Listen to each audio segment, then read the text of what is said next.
Ну, просто не оставили никаких шансов поступить иначе. Отреагировать было невозможно. Ukraine is under attack by land, sea and air. For 70 years, no two major countries on this continent have gone to war on this scale. That era is now over. Громадяни суспільства, тут всі ми тут захищаємо нашу незалежність. Ukrainian civilians arm themselves against the Russian onslaught as Moscow's march on Kyiv appears to slow. Vladimir Putin puts his nuclear deterrent on high alert while both sides agree to talks without preconditions. The United Nations says more than 500,000 people have now fled Ukraine. We're on the border witnessing the painful goodbyes of thousands of refugees, leaving husbands, fathers and sons behind. NATO is afraid of a World War III, but it is already started. And these are Ukrainian children who are there taking the hit. More than 2,000 civilians dead in the first week of war with Russia, say the Ukrainians, and further casualties to come as cities across the country come under intensified attack.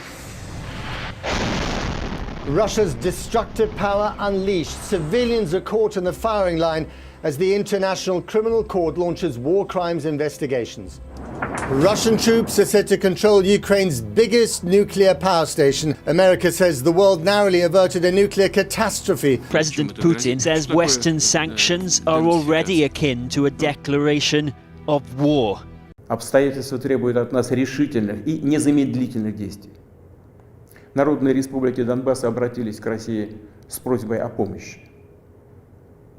В связи с этим, в соответствии со статьей 51 части 7 Устава ООН, санкции Совета Федерации России и во исполнение ратифицированных Федеральным собранием 22 февраля сего года договоров о дружбе и взаимопомощи с Донецкой Народной Республикой и Луганской Народной Республикой, мною принято решение о проведении специальной военной операции. Ее цель – защита людей, которые на протяжении 8 лет подвергаются издевательствам, геноциду со стороны киевского режима.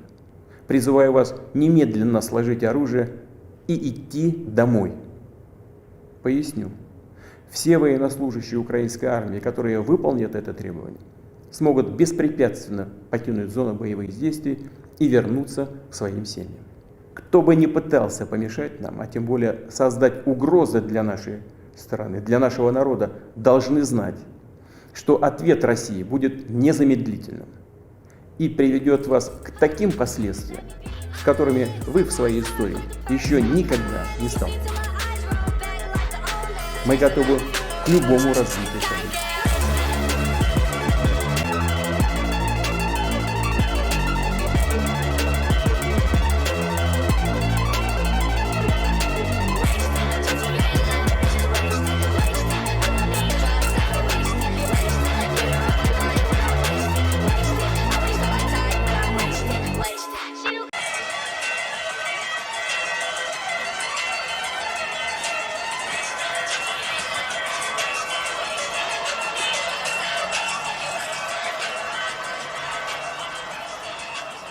Hey, how we doing? We are back on another episode of the MiddleWay. We've got Crossy here. That's me. And we've got Tommy. And today we are talking about Russia and Ukraine. Slava Russia. I don't know what it is in Ukraine, but I'm sure it's a good one. Ukraine. Ukraine! Well, man, I mean... What a heavy subject, huh? Holy shit. We knew when we did this one, we could not have any guests on. Yeah, we tried to find a lot of guests, you know, because we wanted to be as non-biased as possible, because here at the MiddleWay, we really like to dive into subjects and have an open discussion to discuss both kind of sides of the spectrum when it comes to any debate, anything that we could have an open discussion about. And with Russia and Ukraine, it's a really big one. I'll tell you what, bro, when it comes to this, let's just say first and foremost, we do not condone any violence. Yeah, no violence. We are against all forms of war. We, first and foremost, at least I'll say right now, we are for peace. We don't want war. We are against war We are not for war, unlike some other people out there, but we are definitely making amends to that, and the best way to do it is just through, I'd say, straight up informing people and just talking about it. Yeah, and just for just as a sign of respect for Russia and Ukraine, for both of the fallen soldiers that have happened in the war, we're going to take a moment of silence. Yeah.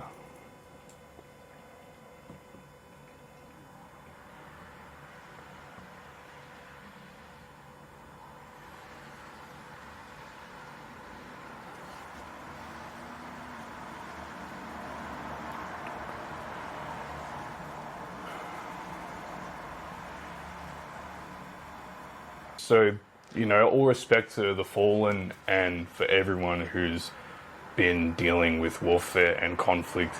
We knew this one was going to be different. We couldn't have people on that had biased views because we knew that no matter how neutral our guest would be on this episode, we knew that it was just going to cause a lot of beef, especially with an ongoing conflict right now. And this is the thing, we dived kind of deep into the history. We did our own research with this one, and we just wanted to kind of show you guys the history before we start talking about the subject. So here's a video on the history between Russia and Ukraine. Hey guys, it's Tommy here from the MiddleWay, and today we are talking about Russia and Ukraine. Russia and Ukraine have the same origin story that spans back thousands of years. They both share a similar culture and speak the East Slavic language. They both adhere to the faith of Eastern Orthodox Christianity, and they both share the same borders, that of both Ukraine or Ukraine or Russia, Russia. Speaking of borders, Ukraine or Ukraina literally means borderland or land near borders. And Russia, Russia, means land of the Rus. And Rus being the name given to the Viking explorers that founded the country, meaning men who row. So Russia literally translates to land of the men who row. A Greek historian named Akataeus in the 6th century BC refers to a group of people called the Hyperboreans, and they live beyond the Danube River, adjacent to the Black Sea and that of the Riphean Mountains, that be the Ural Mountains, and that these group of people live in a lush, fertile land that has no harsh weather conditions. Akataeus is referring to the so-called Slavic people, or the area in which the Slavic people occupied, and that of the so-called Scythians, a nomadic, wandering group of horse warlords. Whether or not these accounts have been proven, or if they're just based off pure speculation and fantasy, there's definitely a lot of evidence suggesting that at that particular period of time there were many wandering peoples in that steppeland region of the world. According to the Roman historian Tacitus, in the 2nd century AD, a group of people called the Venedi happened to occupy that exact same region, although along the Vistilia rivers that spread through modern-day Belarus, Russia, and Ukraine. Unlike the nomadic, warlike horse warriors that neighbour the Venedi don't fight on horseback. They fight on foot, and they use large wooden shields, long spears, and poison-tipped arrows, and tend to ambush in deep, dense woodlands. The Venedi began to spread throughout all of that of Eastern Europe, having that there was a massive power vacuum in the region now that the Roman Empire had finally collapsed, after being dealt a final blow from that of the Gothic and Hunnic tribes who had been invading them for quite some time. Having so much former Roman territory left unused, the Slavs began to spread throughout all of the neighboring regions, and we have it split up into the three main groups of Slavic peoples: the Western Slavs, that be of the Polish people, Slovakians, and Czech people; the Southern Slavs, the Serbians, Croatians, Bulgarians, Macedonians and such; and of course the Eastern Slavs, the Ukrainians, Belarusians, and Russians themselves. After Rome had collapsed in 453 AD, by the turn of the 6th century, the Slavic people had been pretty established in the region, fighting with what was left of both the Roman Empire and some of the Gothic tribes and other steppe nomad people. Before long, though, they then started engaging back in their usual competitive tribal warfare with the other Slavic neighbouring tribes, and this continued for the next few centuries. Although this was about to change when a group of people from Scandinavia in the 8th and 9th century AD started raiding and pillaging in areas around all of that of Europe and the wider Mediterranean. These people were known as the Vikings. To the Slavic people, they were called the Rus, which means row, or men who row. The Vikings pillaged and raided deep into Eastern Slavic territory through that of the Don, Dnieper, and Volga rivers. As the Vikings conquered new territory and set up numerous trading outposts and frontiers in each area they conquered, they extracted more wealth, tribute, and plunder from the Slavic peoples. And eventually, as you can imagine, the Slavic peoples got sick of it. So not before long, all of the Slavic peoples rose up against the Vikings and kicked them out. And when they did this, they almost immediately started fighting with each other again, and eternal conflicts started to brew.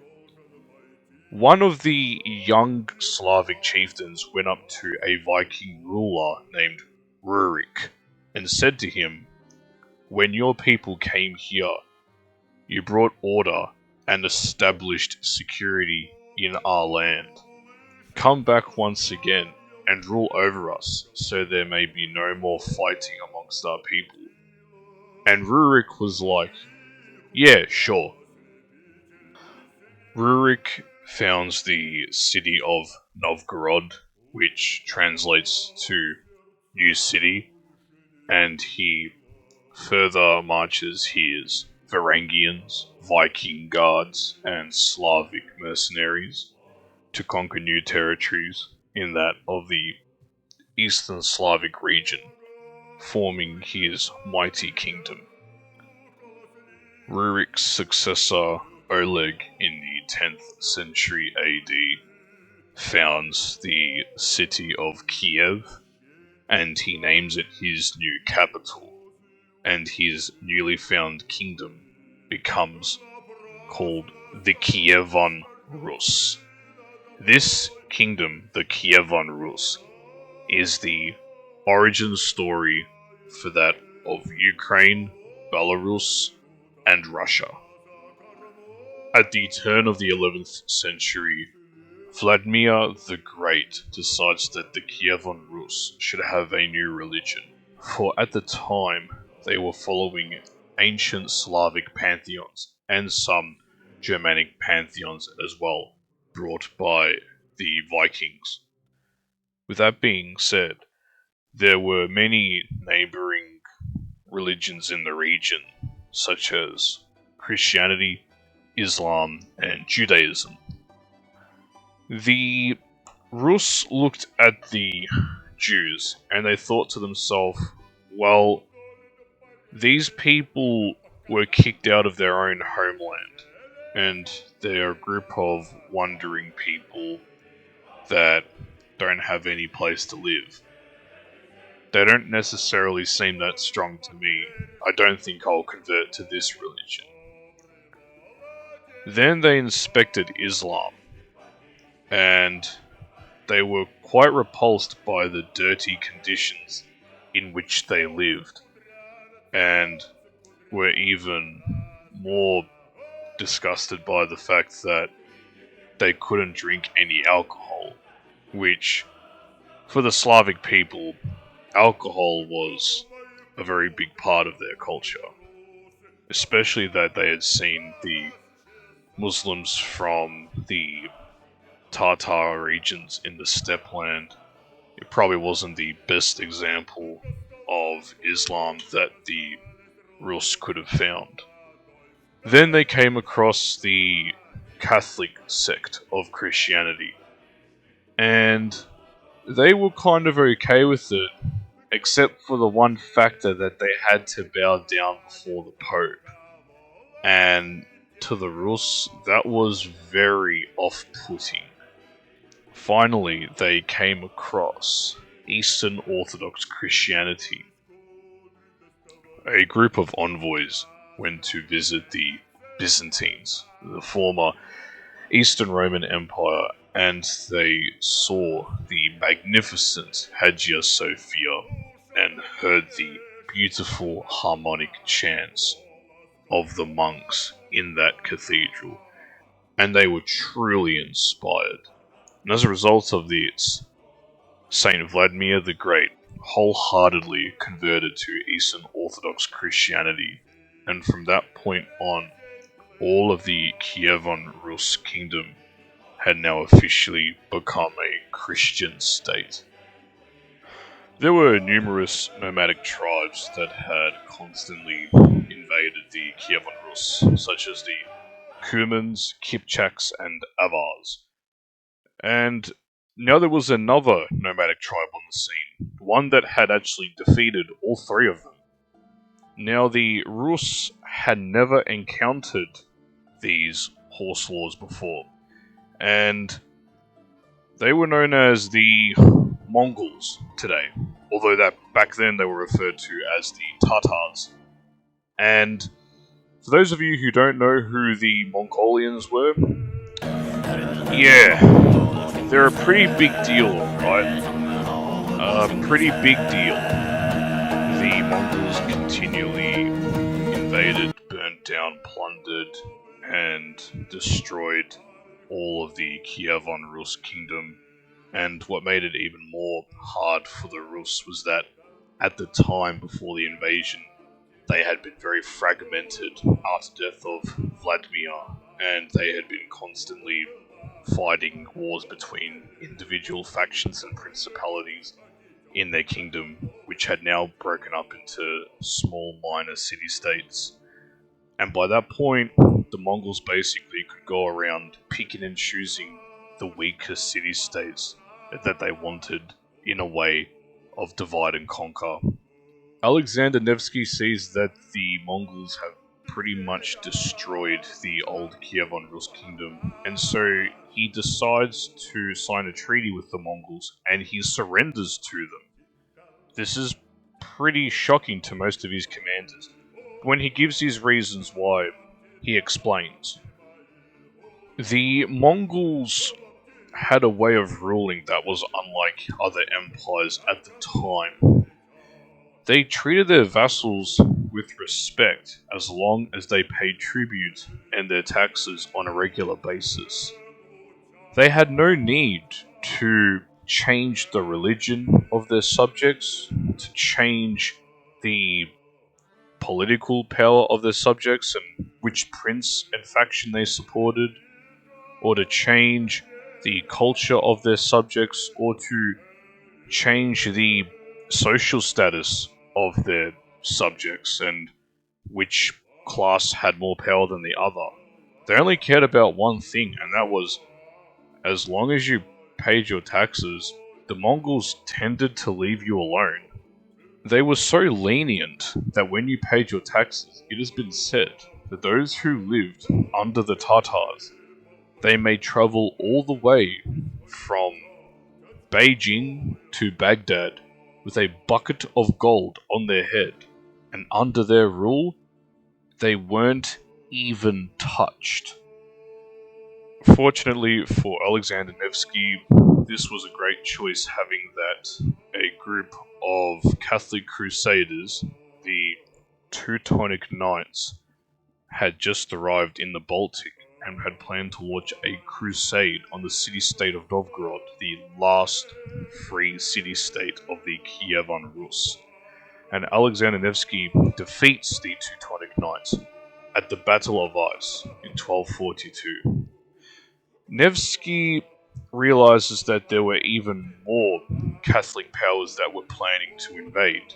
But fortunately for him, the Mongol Khakagnates ended up burning down parts of Poland and Hungary and destroying their armies before they could invade the city-state of Novgorod. Now that the war had come to an end, all of the refugees from the former Rus states flee to a small village named Moscow, and as a result, it greatly grows in size and power. And not before long, Moscow ends up becoming a bigger city than Novgorod itself. Since the founding of Moscow in 1283 AD by Alexander Nevsky's son, the city-state has now grown larger than that of Novgorod, and the Duchy of Moscow now claims to be the new powerhouse of the former Rus states, and it encourages the people of this new state to be more leaning towards authority and more obeying of an orderly lifestyle. As you can see, this clearly affects the modern day Russian mindset. As Moscow continues to grow larger and more powerful, it slowly divides itself from the southern half of the former Rus states that have now been occupied by Lithuania, as they are becoming more absorbed into the Catholic Western sphere of influence. Moscow, being part of the northern half of the Kievan Rus, is now more closer to the Eastern Orthodox Church due to its isolation, especially after the former schism that happened when the Pope split off the Catholic Church from the Eastern Orthodox Church. To add to this, the Mongols refused to even tax the church, and as a result, the Eastern Orthodox Christian Church continually grows more and more powerful with a stronger grip and control over the way of life for what will become modern-day Russia. Not before long, the Mongol states begin to lose more and more power, and they notice that Moscow is growing larger and larger, and they decide in 1380 to put an end to the growing city-state of Moscow before it overtakes the former Tatar hordes. In 1380, a battle is fought between Dmitry Donskoy and the Tatars at the Battle of Kulikovo Fields. Dmitry Donskoy defeats the Tatars at this battle. After this great victory, the Tatars laid off the Muscovites for a while, and the Duchy of Moscow continued to grow in power and in size, annexing former Rus city-states and expanding into even Lithuanian territories. About 100 years later, in 1480, the Tatars returned to try and defeat the Muscovites for the last time, and there was a standoff between Ivan III and the Tatars at the Ugra River, and the Muscovites had large cannons and muskets, while the Tatars simply had bows and arrows. After a few days of standing off and with no one fighting, the Tatars were slowly getting picked off by the cannons and muskets that the Muscovites had, and the Tatars began to grow restless, knowing that their long bows and arrows could never make the distance over the Ugra River. Having that they liked to run around on horseback, this standoff slowly drove them crazy, and they decided to leave and eventually fought amongst each other, and this led to the Muscovites winning the standoff at the Ugra River. For the first time since the days of the Kievan Rus, the Rus had finally cast off the Tatar yoke.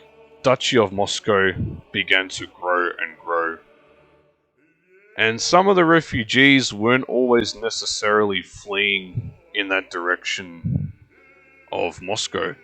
In fact, some of it looked towards that of the open steppe land near that of the Black Sea and the Caspian Sea.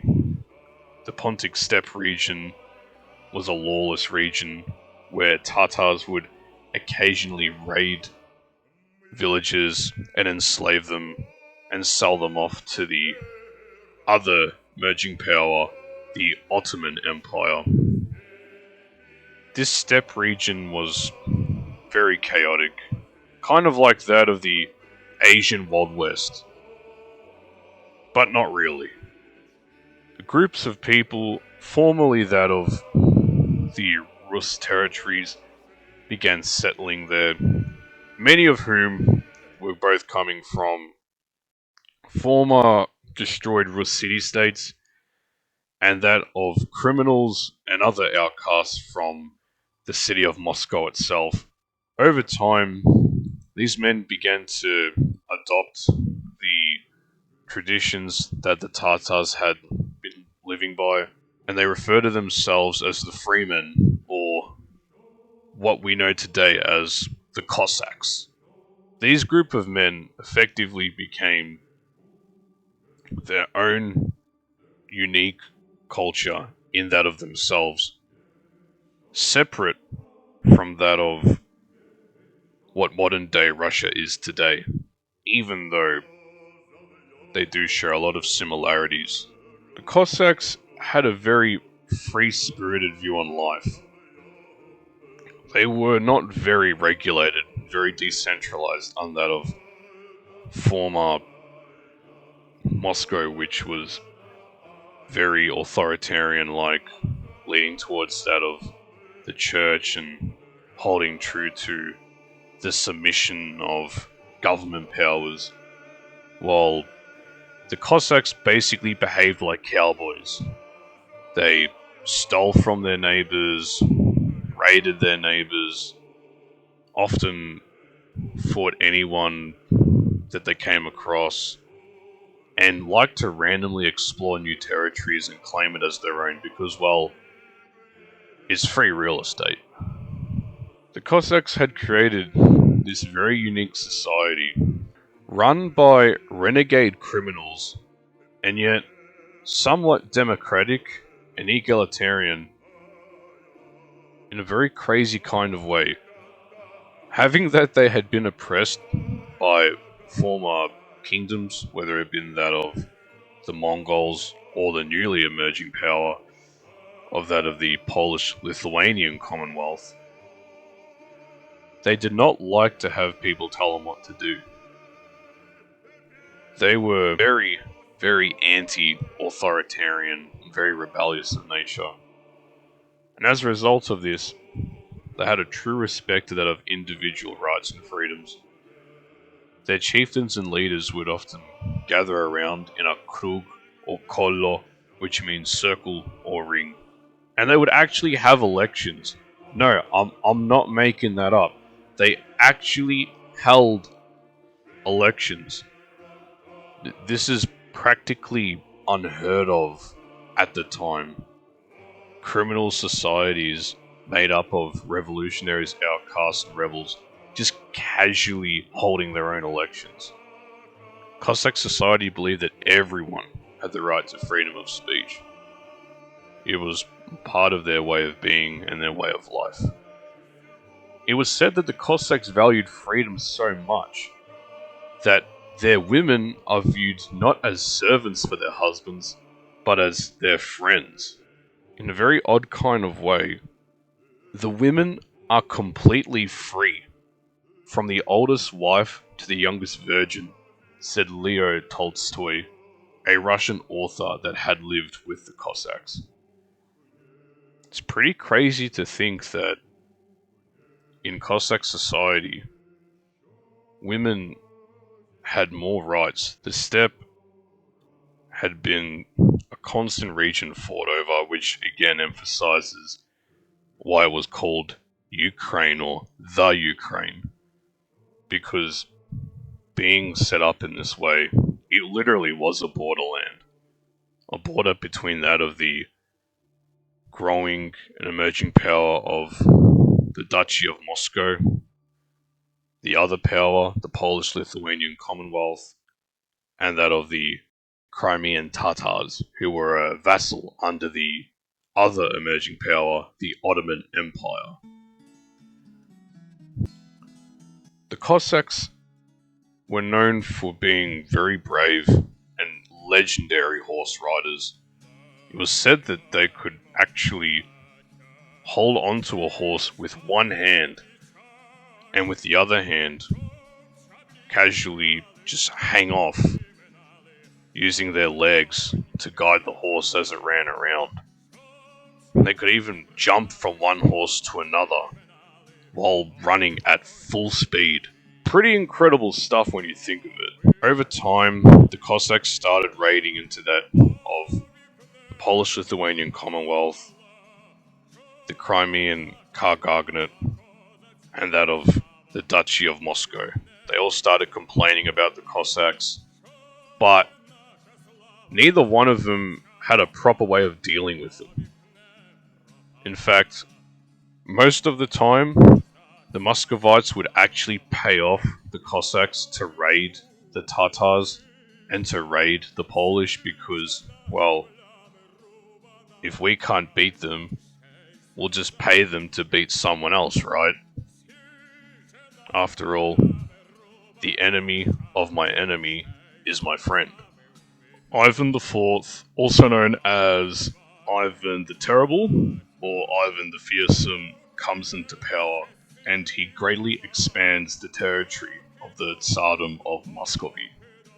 Ivan conquers a vast territory of steppe land and he treats all of the inhabitants rather cruelly. He uses these territories to bring in a vast amount of trade and wealth, which greatly enriches his kingdom. Due to his increasing violent paranoia, he takes some of these so-called political prisoners and uses them as slave labor to work in the rivers to drag big boats through from the trade port in Astrakhan. This becomes the beginning of a very old Russian folklore song called Ene Uknem, or Ho Heave Ho, which is the song of the Volga boatmen. After dealing with all of the violent conquerors, the harsh weather conditions, the oppressive tyrants, the song emphasizes simply that to keep pushing, keep heaving, keep hoeing, in spite of undefeatable odds, which becomes a very strong sense of Russian character. Hence why Russians come off as being cautious, enduring, stubborn, and tenacious, expressing very little emotion, having that they're so used to being constantly oppressed all the time, making them a very hardy people. Ivan consolidates himself as an emperor and he becomes the Tsar of all the Russias. Yermak Timofeyevich, a Cossack explorer, travelled and explored deep into the heartlands of Siberia. The first time that the Russians had ever pushed through into that of the Ural Mountains. They set up trading outposts and colonized many open, vast steppe lands. Ivan has his secret police investigate everybody for treachery, and his paranoia becomes so violent that he murders his son in a fit of rage. Moments later, the successor to the Tsardom was up for debate. A series of imposters, such as the false Dimitris, tried to position themselves in power, but it didn't go too well.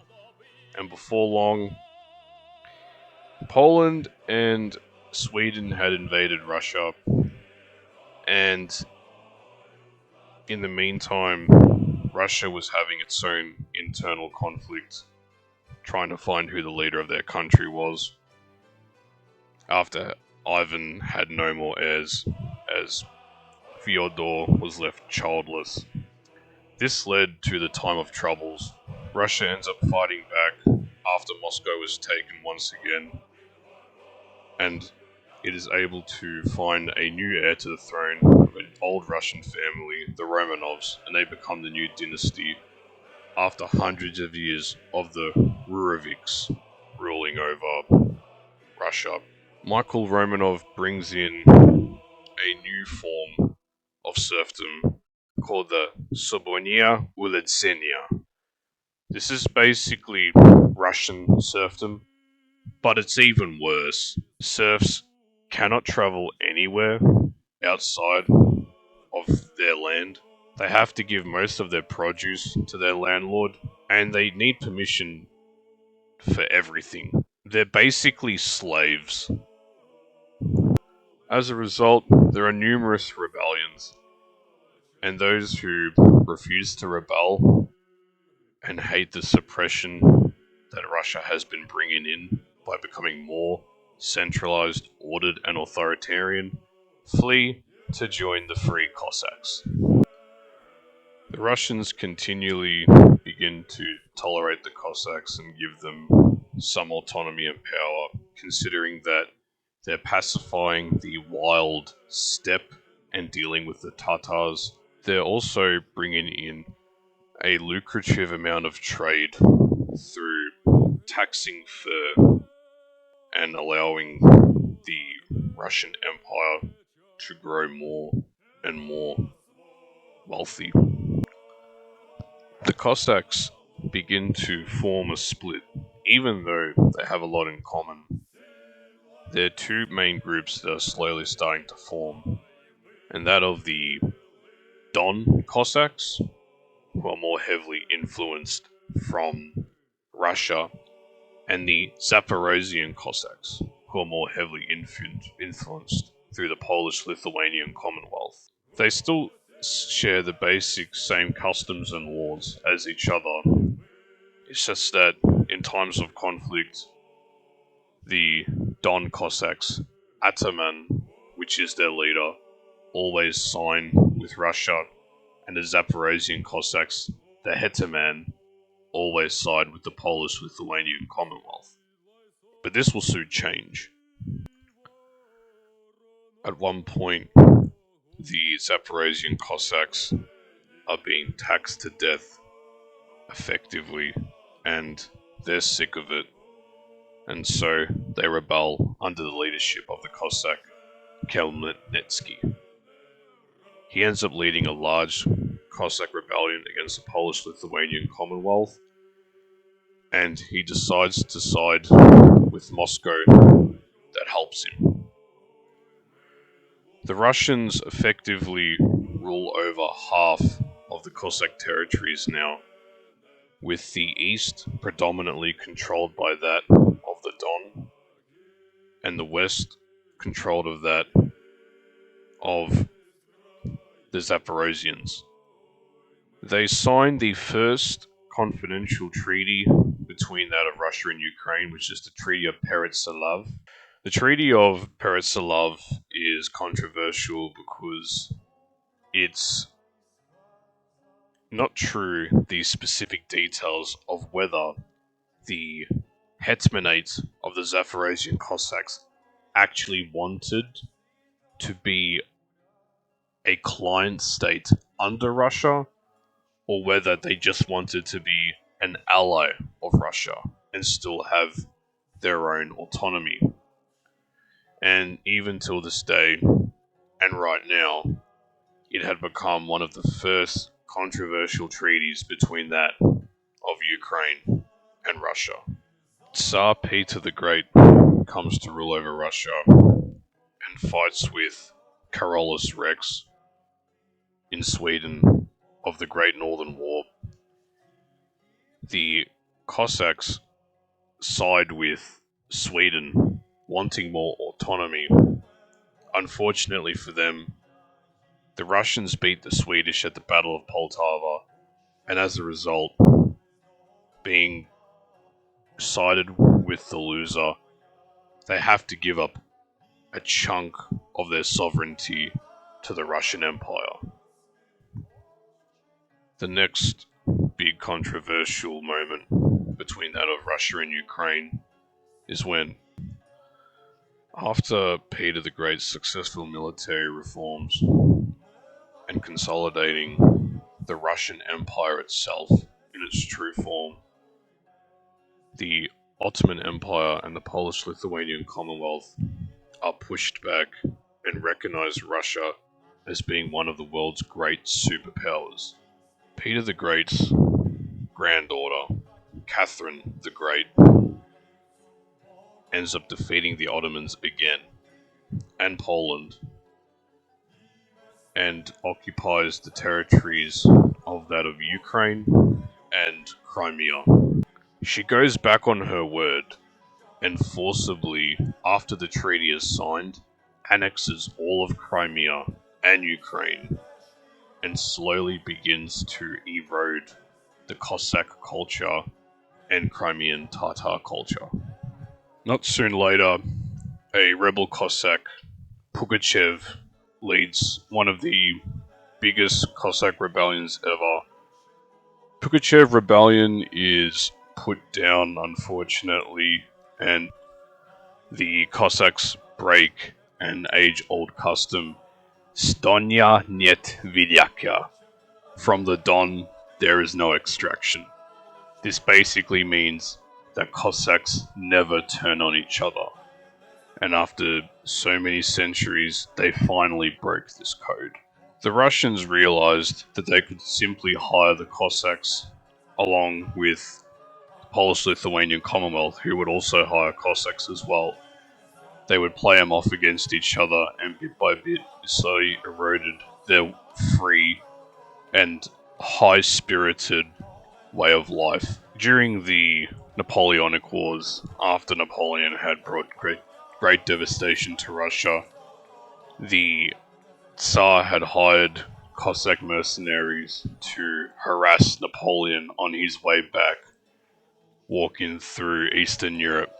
And even though the winter got the better of Napoleon's army, the constant harassment of the Cossacks destroying their supply lines was the real problem that Napoleon couldn't deal with. In fact, he famously said in regards to the Cossacks, "Give me an army of Cossacks alone, and I will take all of Europe with them."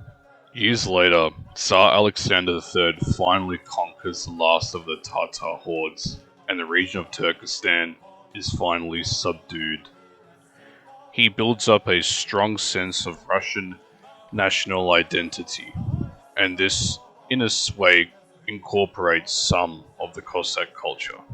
At least, he's the one who passes lots of reforms. But unfortunately, his reign comes to an abysmal end as he's blown up in a carriage explosion. The blame is placed on the Jewish community, and this becomes known as the pogroms, which were the Russian Jewish race riots. As a result, millions of Jews flee Russia in droves to escape the oncoming persecution. A certain young Jewish boy has his brother murdered by the Russian government, and he vows to get his revenge on the Tsar one day.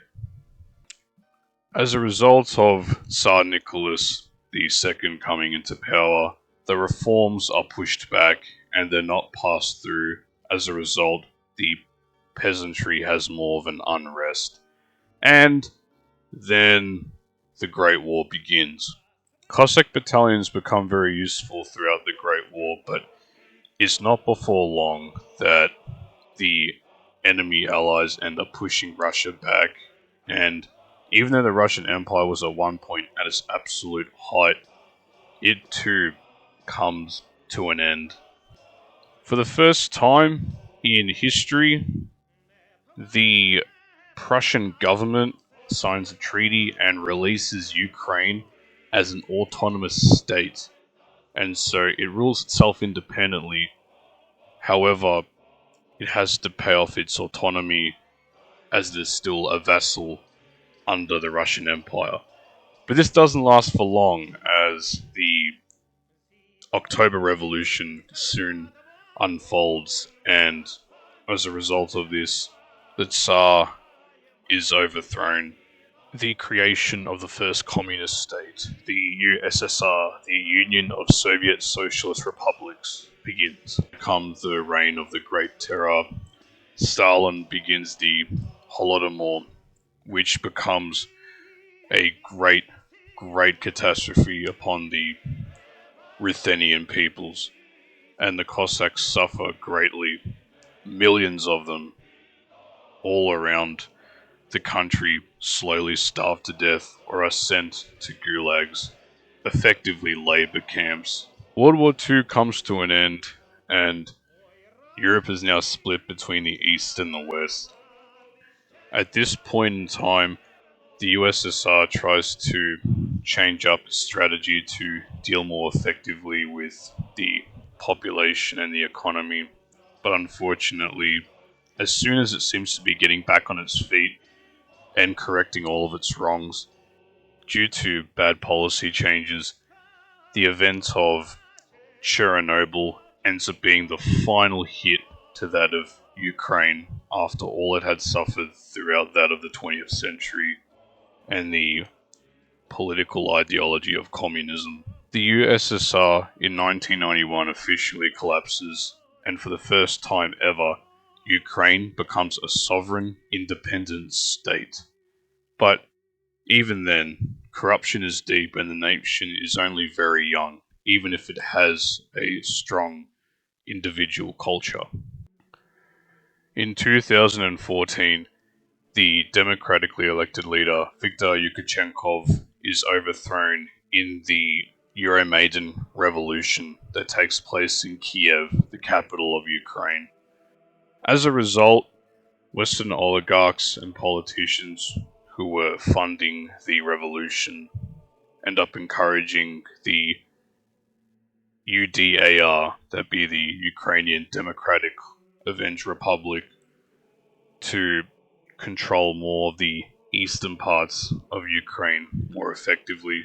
And as a result, the Donbass region becomes rebellious, just like that of Crimea.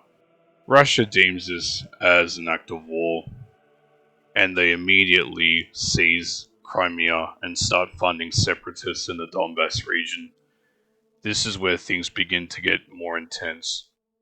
Germany and France quickly step in and broker the Minsk agreements, and for a time there is a ceasefire.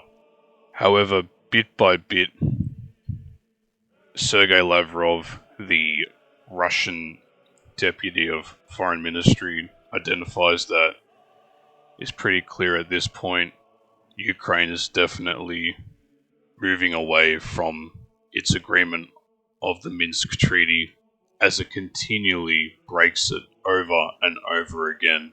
And as a result, in 2022, under the leadership of Vladimir Putin, Russia illegally trespassed into Ukraine and declares the Donbas republics of Donetsk and Luhansk as independent from Ukraine and claims to liberate them by marching tens of thousands of soldiers into its former territory. And that's where we are today.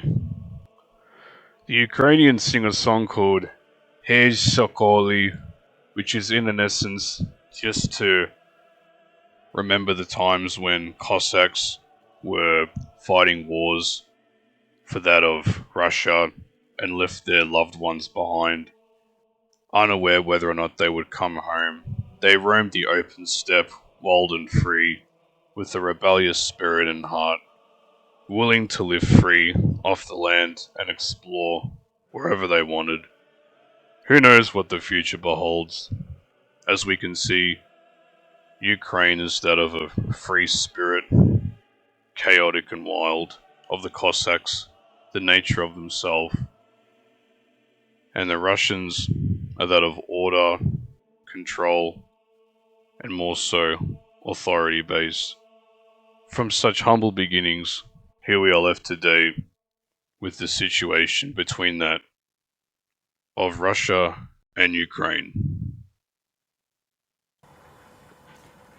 So yeah, as you can see that Russia and Ukraine have a very extensive history, a history that spans back thousands of years, and even till this day, like, to think that they were both one country at some point, and now they've ended up in this position. You can clearly see that there's definitely a lot of, let's say, big brother conflict in a way, but at the same time, both these people have the same roots, they have the same origin, they're both speaking the East Slavic language, they're both Eastern Orthodox Christians, and they share borders right next to each other. So with that all being said, I mean, this topic would hit home for a lot of people, bro. You know, like, there's definitely going to be some Russian and Ukrainian people tuning into us right now. Just even outside of Ukraine too, you know, there's a lot of people that this is affecting, you know, because obviously, you know, people come from around the globe, come from Ukraine too. So even from Russia and from the Russian side of things too, like the atmosphere that's in the air between just people that are Ukrainian that live in Russia, and the same for Russians that live in Ukraine, is very heated. Like it's kind of similar to Israel and Palestine, but the thing is, it's a lot different in terms of sovereignty, and kind of like a two-state solution is not an option at this point. It's basically it's happened before. Like, again, you brought up a good point. Like, you've got that situation between Israel and Palestine. You've got the situation between Saudi Arabia and Yemen. You've got a situation between both China, Hong Kong, China, and the Xinjiang Uyghurs as well. Yeah, and Taiwan too, obviously. And you've even got other situations between that of Indonesia and West Papua New Guinea. So this whole idea of having, you know, two neighboring countries so close and just trying to get the better of each other, you wonder, like, you know, it hits close to home, because it's like, it's a worldwide problem when it comes to, you know, territorial disputes. And with that all being said, I guess, bro, what do you know about this conflict between Russia and Ukraine?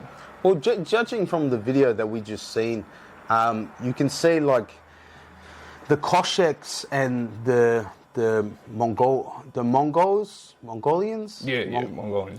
The Mongols. Yo, Mongol! Yeah, anyway. Not to be confused with the bikie gang. These were actual horse warlords in Central Asia. Yes. So, I think when it first started, when the Mongols kind of like created one unity, and then the Cossacks kind of separated things and created their own kind of democracy from that, I feel like that created its own separate laws and lifestyle decisions. Because if you see, the thing is between, say, Ukraine and Russia, you could say that it's conservatives versus progressives. That is a really sense. interesting take on that, bro. Yeah. That is, now that you mention it, it's really insightful to see that when that split did happen, when the Mongols wedged a gap between Russia and Ukraine, in the sense, you had the Cossacks forming like a free-range society that basically was chaotic and nomadic, and then the Russians, opposite to the Cossacks, do the absolute opposite and form like an authoritarian controlling order society that's, so totalitarian in a way. It's like almost these Cossacks and Russians were like having two completely separate views of life, which can relate to, again, the whole conservative and progressive dynamic. It's really interesting to see. And the interesting fact of it is the fact that they use each other in a way. They use each other in a way of like trying to have a sense of economy. And one of the things that is kind of like been hidden behind the public that maybe people don't know about, but Zelensky has been funneling money from almost every single country around the world. And part of the reason why Western media is being like united allies with Ukraine is because of this. But, nobody shows this on mainstream media. But on the Russian side of things, I feel like they have been supplying Ukraine with services for so long that it's kind of becoming, they are trying to be more powerful than Russia in a sense. You could say it's like a big brother relationship in a way. And yeah, it is a big brother relationship in a way, because Zelensky is obviously like a little brother compared to Putin, who's like used to be a spy in the USSR. A KGB. KGB, like proper, proper fucking spy. You know what I mean? So it's irony that, and there's this video, I just want to show you guys, there's this video, right? And this kind of proves the whole liberal and democratic sort of view on things. This is Zelensky, the president of Ukraine, dancing with his friends.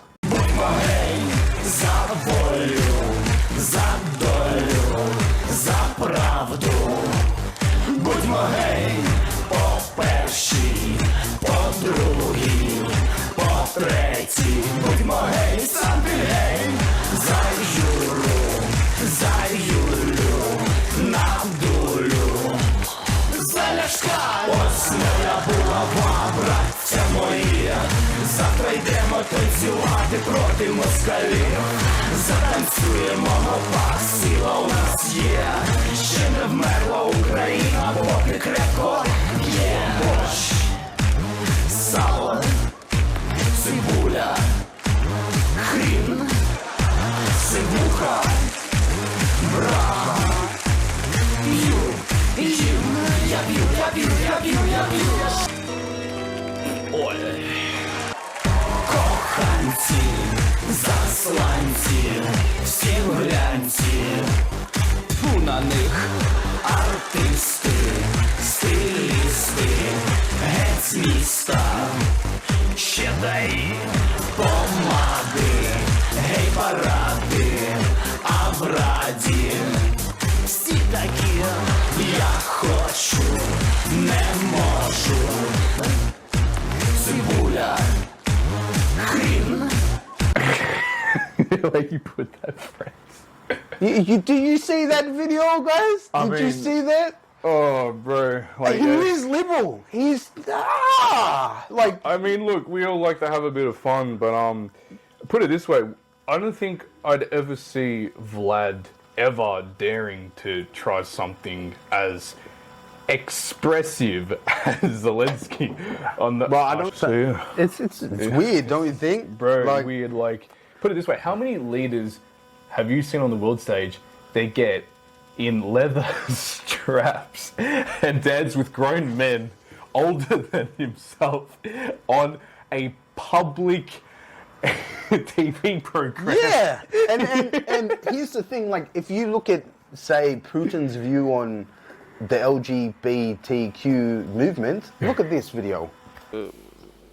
Не берусь ответить на. You know, I can't answer the part of your question about whether homosexuals are born or made. Люди рождаются или становятся гомосексуалистами. That is beyond my professional interest. I'm just not qualified to respond. Квалифицированного ответа я просто не смогу дать. Обращаю ваше внимание на то, что в России нет уголовной I would like to draw your attention to the fact that in Russia, unlike in 1/3 of world's countries, being gay is not a crime. В 70 странах мира предусмотрена уголовная ответственность. In 70 countries, there is criminal liability for homosexuality, and in 7 of those countries, they have the death penalty for homosexuality. Принят недавно только закон, запрещающий пропаганду. We have recently passed a law prohibiting propaganda, and not of homosexuality only, but of homosexuality and child abuse, child sexual abuse. But this is nothing to do with persecuting individuals for their sexual orientation. За их сексуальную ориентацию. Это две большие разницы, как у нас говорят. There is a world of difference between these two things. So there is no danger for individuals of this non-traditional sexual orientation who are planning to come to the games as visitors or participants. В качестве гостей либо участников Олимпиады не существует. What about the Russian church people who have called for the return of criminal law against homosexual people? Do you support that? Are you horrified by it? What's your attitude? Значит, у нас церковь по закону отделена от государства. In law, the church is separate from the state and has the right to its own point of view. Обращаю ваше внимание также на то, что I would also like to point out that almost all traditional world religions agree on this topic. Занимают солидарную позицию по этой теме.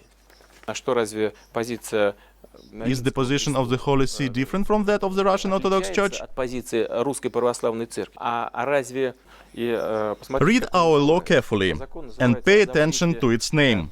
Пропаганда педофилии. It's called a ban on the propaganda of pedophilia and homosexuality. Педофилии, пропаганда. Ban on the propaganda of pedophilia and homosexuality. В некоторых странах, в том числе в Европе. There are countries, including in Europe, where they are debating the possibility of legalizing pedophilia.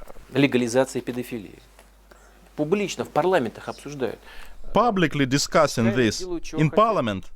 They can do what they want, but the people of Russia have their own cultural code, their own traditions. Своя традиция. Мне кажется, что тот закон, который у нас It seems to me that the law we adopted doesn't harm anybody. What's more, people, homosexual people, can't feel inferior here, because there is no professional, career or social discrimination against them. When they achieve great success, for example, Elton John is an extraordinary person, a distinguished musician, and millions of our people sincerely love him, regardless of his sexual orientation.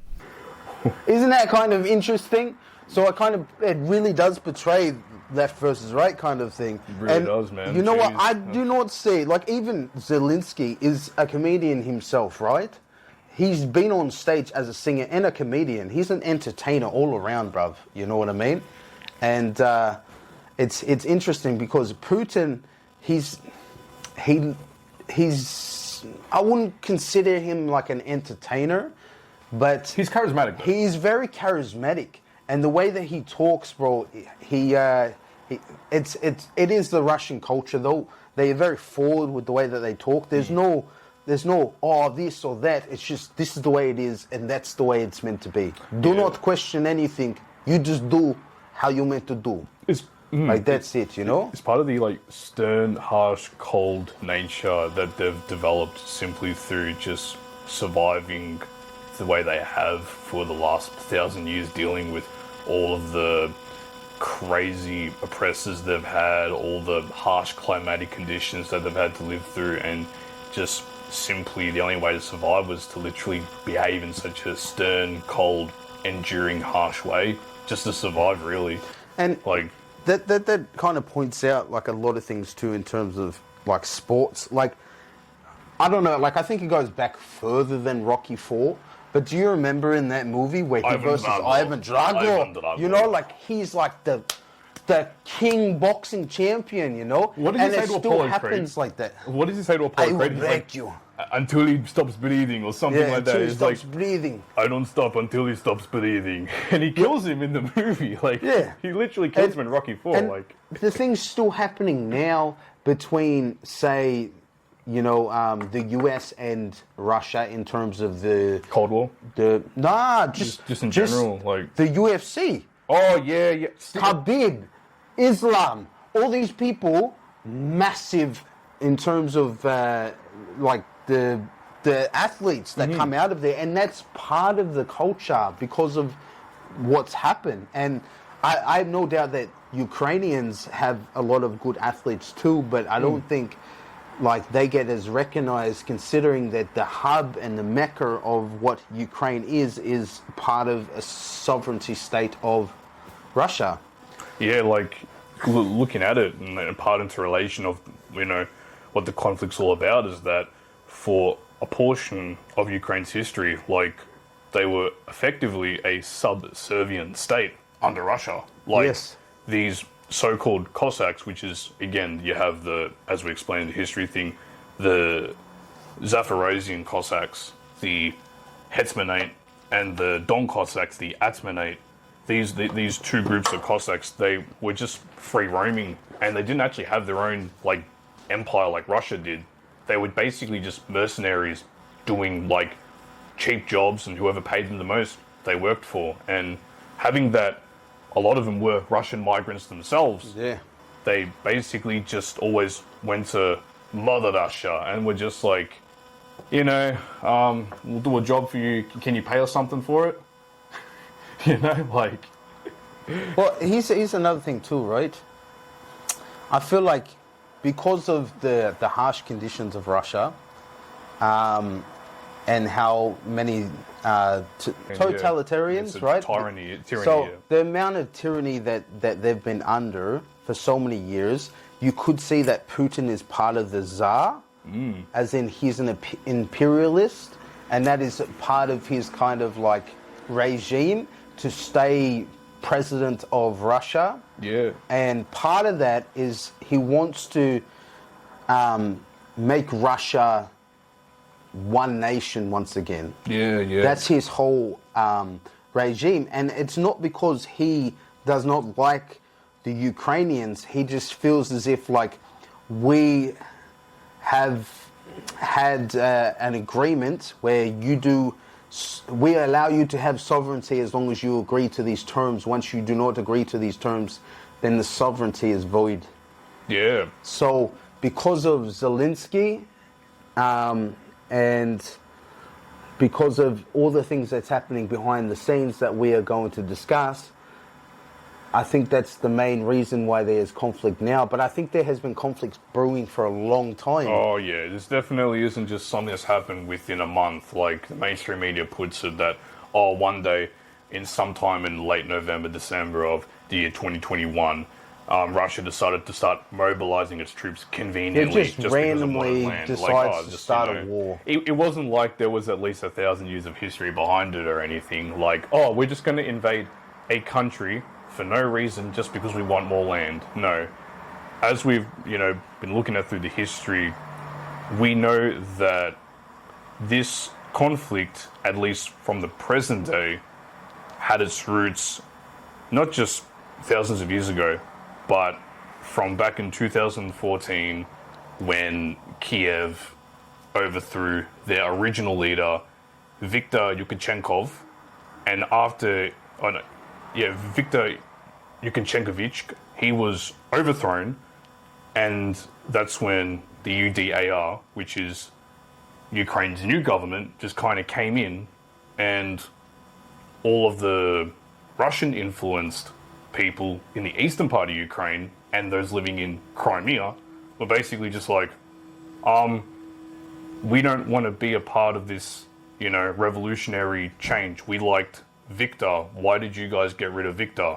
But it wasn't up to them. It's because when this revolution happened, all of these Western politicians, oligarchs, you know, corporate CEOs were funding this revolutionary government. And, you know, the people living in the eastern part of the country, they don't want to be a part of this new regime. They like the old guy, but he's not there anymore. So they're like, well, if we're not going to live under the new regime, we're just going to go back to Russia. And now, you know, in 2014, that's when this whole thing started boiling over. They signed the Minsk agreement, as we said, for at least 8 years. Germany and France brokered a peace deal. Ukraine, not just once or twice or 3 times, but many countless times, violated the Minsk agreement, immediately started shelling and attacking the Ukrainians living in the eastern part of the country. And after 8 years of tens of thousands of civilians in that part of the country getting slaughtered, mind you that this is more of like the Russian influence of the country. The western part's more of the Polish influence. You've got a situation where Russia, in, you know, the 26th of February 2022, just said, well, I'm not going to tolerate this crap on my border. I'm not going to tolerate it. And he just marched in and said, well, if you're not going to keep peace and stability on my border, I'm going to do it. And that's pretty much where we are now. And the backlash to this is not only that, you know, the conflict between Russia and Ukraine that's happening now, but because of this has created kind of like a ripple effect with China and Taiwan. And it's also creating a ripple effect between other countries as well. Because the thing is like, once it's like a chess move. Like once one takes the lead to kind of create independence, I guess, or like a power move, other people start strategizing on how to make a power move. And there's been a lot of things talking on the market in terms of like just the economy and putting money into Russia, putting money into into Bitcoin, because they know that they're going to change the way that the economy looks at things once Ukraine is taken back over.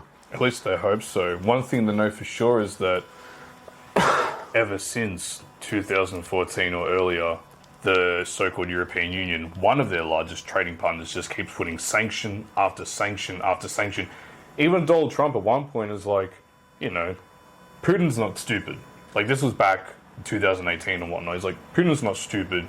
He knows that he's dealing with sanctions and shit. So that's why he's got the Bitcoin. Yeah. And that's why China is his #1 ally, because guess who uses a lot of Bitcoin? Yeah. Do you know what I mean? Big boy Xi Jinping. And it makes sense, because considering they are both considered communist countries, right? Which is socialism, right? And why is that?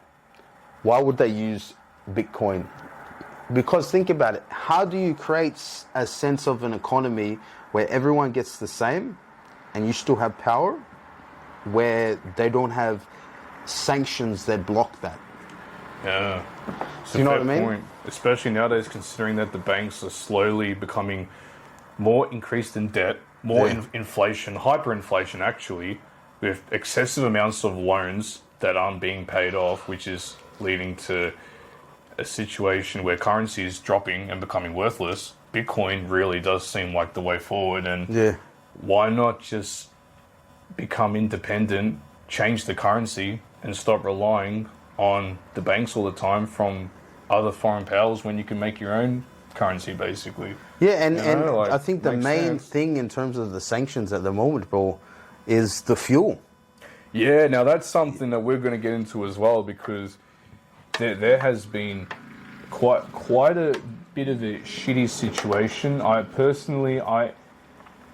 just say straight up, I kind of want to give our leaders like a real slap in the face, because when I have to pay $2 a fucking litre for a tank, and you got fucking Four Eyes up there being like, oh, this is the best we can do. You know, we need to stop Russia. It's like, first of all, did you not consider any of the repercussions before you decided to violently go along with all the other bloody kids in the schoolyard being part of NATO and crap, and just say, oh, let's just, you know, go ahead and just start aggravating a nation that controls a large percentage of world energy supplies? You don't think that was going to mess us up? You think that we could just get away with that one? And what's Russia going to say after all this shit, once they take over Ukraine, if that happens? I mean, there's a strong potential that it could happen, though, considering just the sheer idea of population. But, I mean, that being said, if you look at the Vietnam War, you know, you could say the amount of population that was fighting against the US, they fought very, very good. Well, yeah. And the Ukraine army is doing pretty good considering the amount of lack of weaponry and lack of resources and lack of military in general. There was a really, like, it was a bad sports bet. I don't know if you saw it, but some idiot, he put up a sports bet with odds for Russia and Ukraine, and he basically puts Russia at 1.5 and Ukraine at 17 and 85 cents. And I'm like to myself, wow, this guy is fucking asking for it, man. Wow. Like, I'll see if I can find the link, but you know what, bruv? That reminds me. We have a challenge segment for you guys. Guess how it could turn out potentially. Yeah. Take a look at this, guys.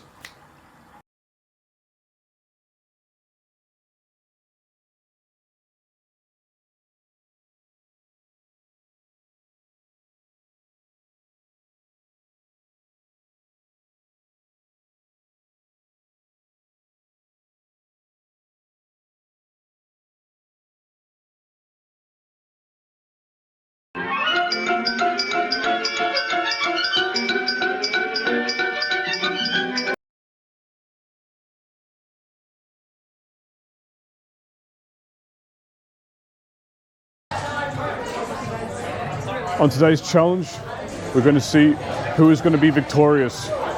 Russia, red, or Ukraine, yellow. Let's find out.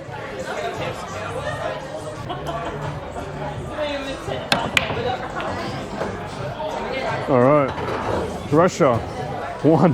Russia has just officially invaded Ukraine. Sorry, I just can't take his fucking...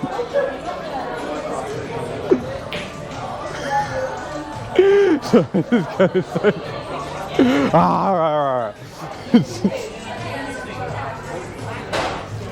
Oh, fucking hell. Oh. Looks like some villages in the Donetsk were just liberated by Russian troops earlier. Fucking. Oh no.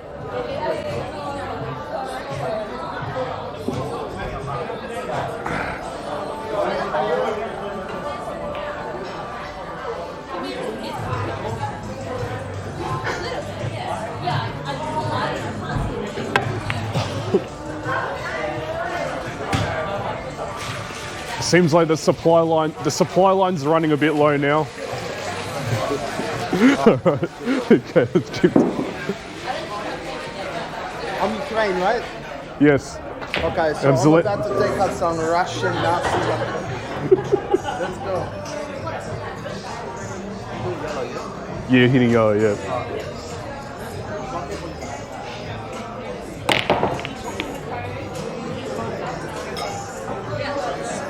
I just... Ukraine's dead. How the fuck did we just... We just started filming too, bro. Zelensky has been... Zelensky has been killed by his own men. How is that even possible, bro?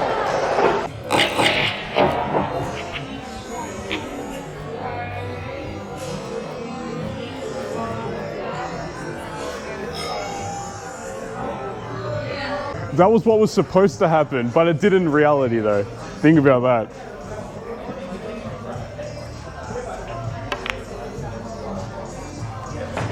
Yep.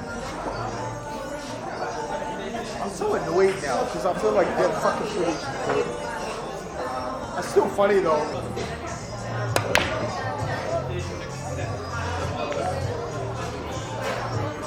There's been some skirmishes in the Donbass region. Now, if Putin has just sent out more troops. Hold on, I gotta get the angle.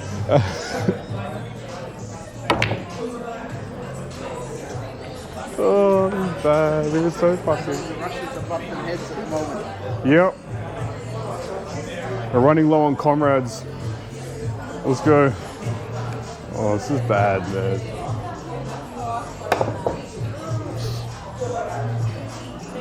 This is how bad the Ukraine shoots.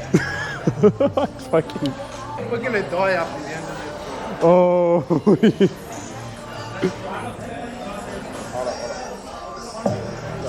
Nah, you're good.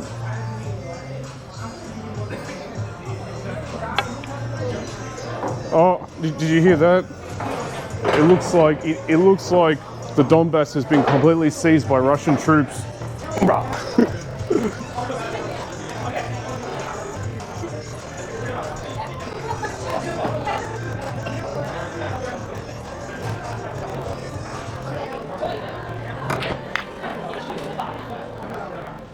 Nothing, bro. Nothing.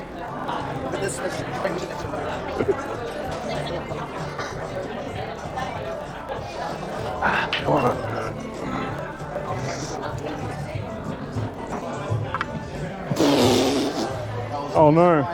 Oh no. It's even worse. The Russian tanks have run out of fuel. What's going on? Russian tanks are running out of fuel all of a sudden. Supply lines are low. This is really bad. Shit. What are we going to do? We're going to take advantage of this situation. Let's go. Come on, boys. Okay, here comes the guerrilla forces.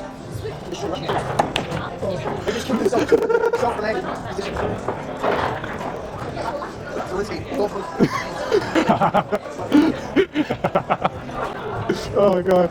Oh, what am I going to do? Hold on. Yeah, sure. Oh god. And there we have it. It looks as if the entire Zaporozhian region has also been seized by Russian troops. Not looking good for Ukraine. Not looking good, guys. Come on, we need to put in some effort, man. We need some of that Biden money right now. Oh no. It looks like they've also completely secured Crimea as well. This is terrible. Ja, das ist Projekt. Sonst geht's runter.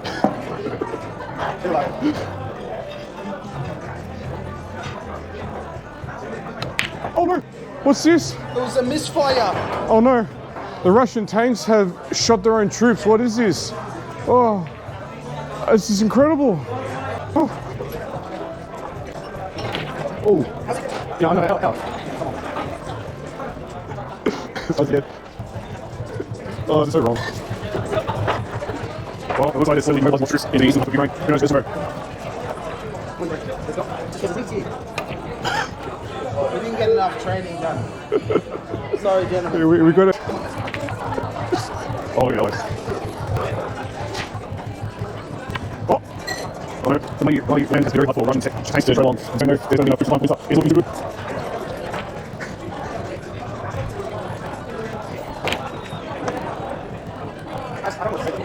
I feel like we should keep fighting for our small country. Oh no, what's this?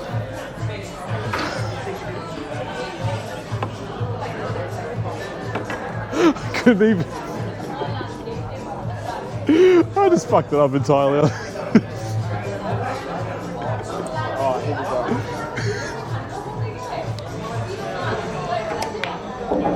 Oh! We got a tank! Yeah! Slava Ukraine! Yeah, suka!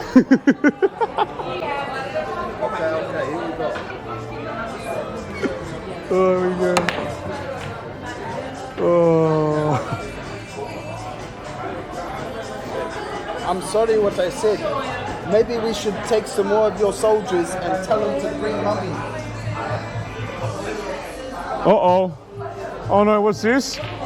Joe Biden has signed a tax reform. Oh, whoa, whoa, whoa. $100 billion from Congress just went to Ukraine? Where did this come from? Oh. That's a blow on the Russian people, man.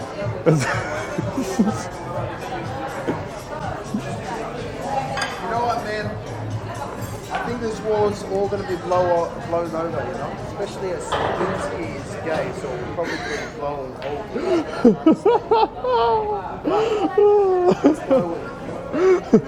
All right, how'd you like that? That was good, huh? In terms of like, why do we think that there is a conflict between these two? Apart from the breaking of the Minsk agreements, it's also being said that Russia is one of the largest energy suppliers in the world. So because they're the nuclear. They're yes, nuclear, Chernobyl and all that stuff. But also, they have one of the largest supplies of natural gas and oil. So you'd think that Saudi Arabia and Iran had the most. Turns out Russia actually has the second largest amount of natural energy being produced. Considering they're one of the biggest countries in the world, it makes sense. I mean, like, it is the biggest country on the planet. Yeah.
Bro, like, I mean, you know, now you've got this situation where basically,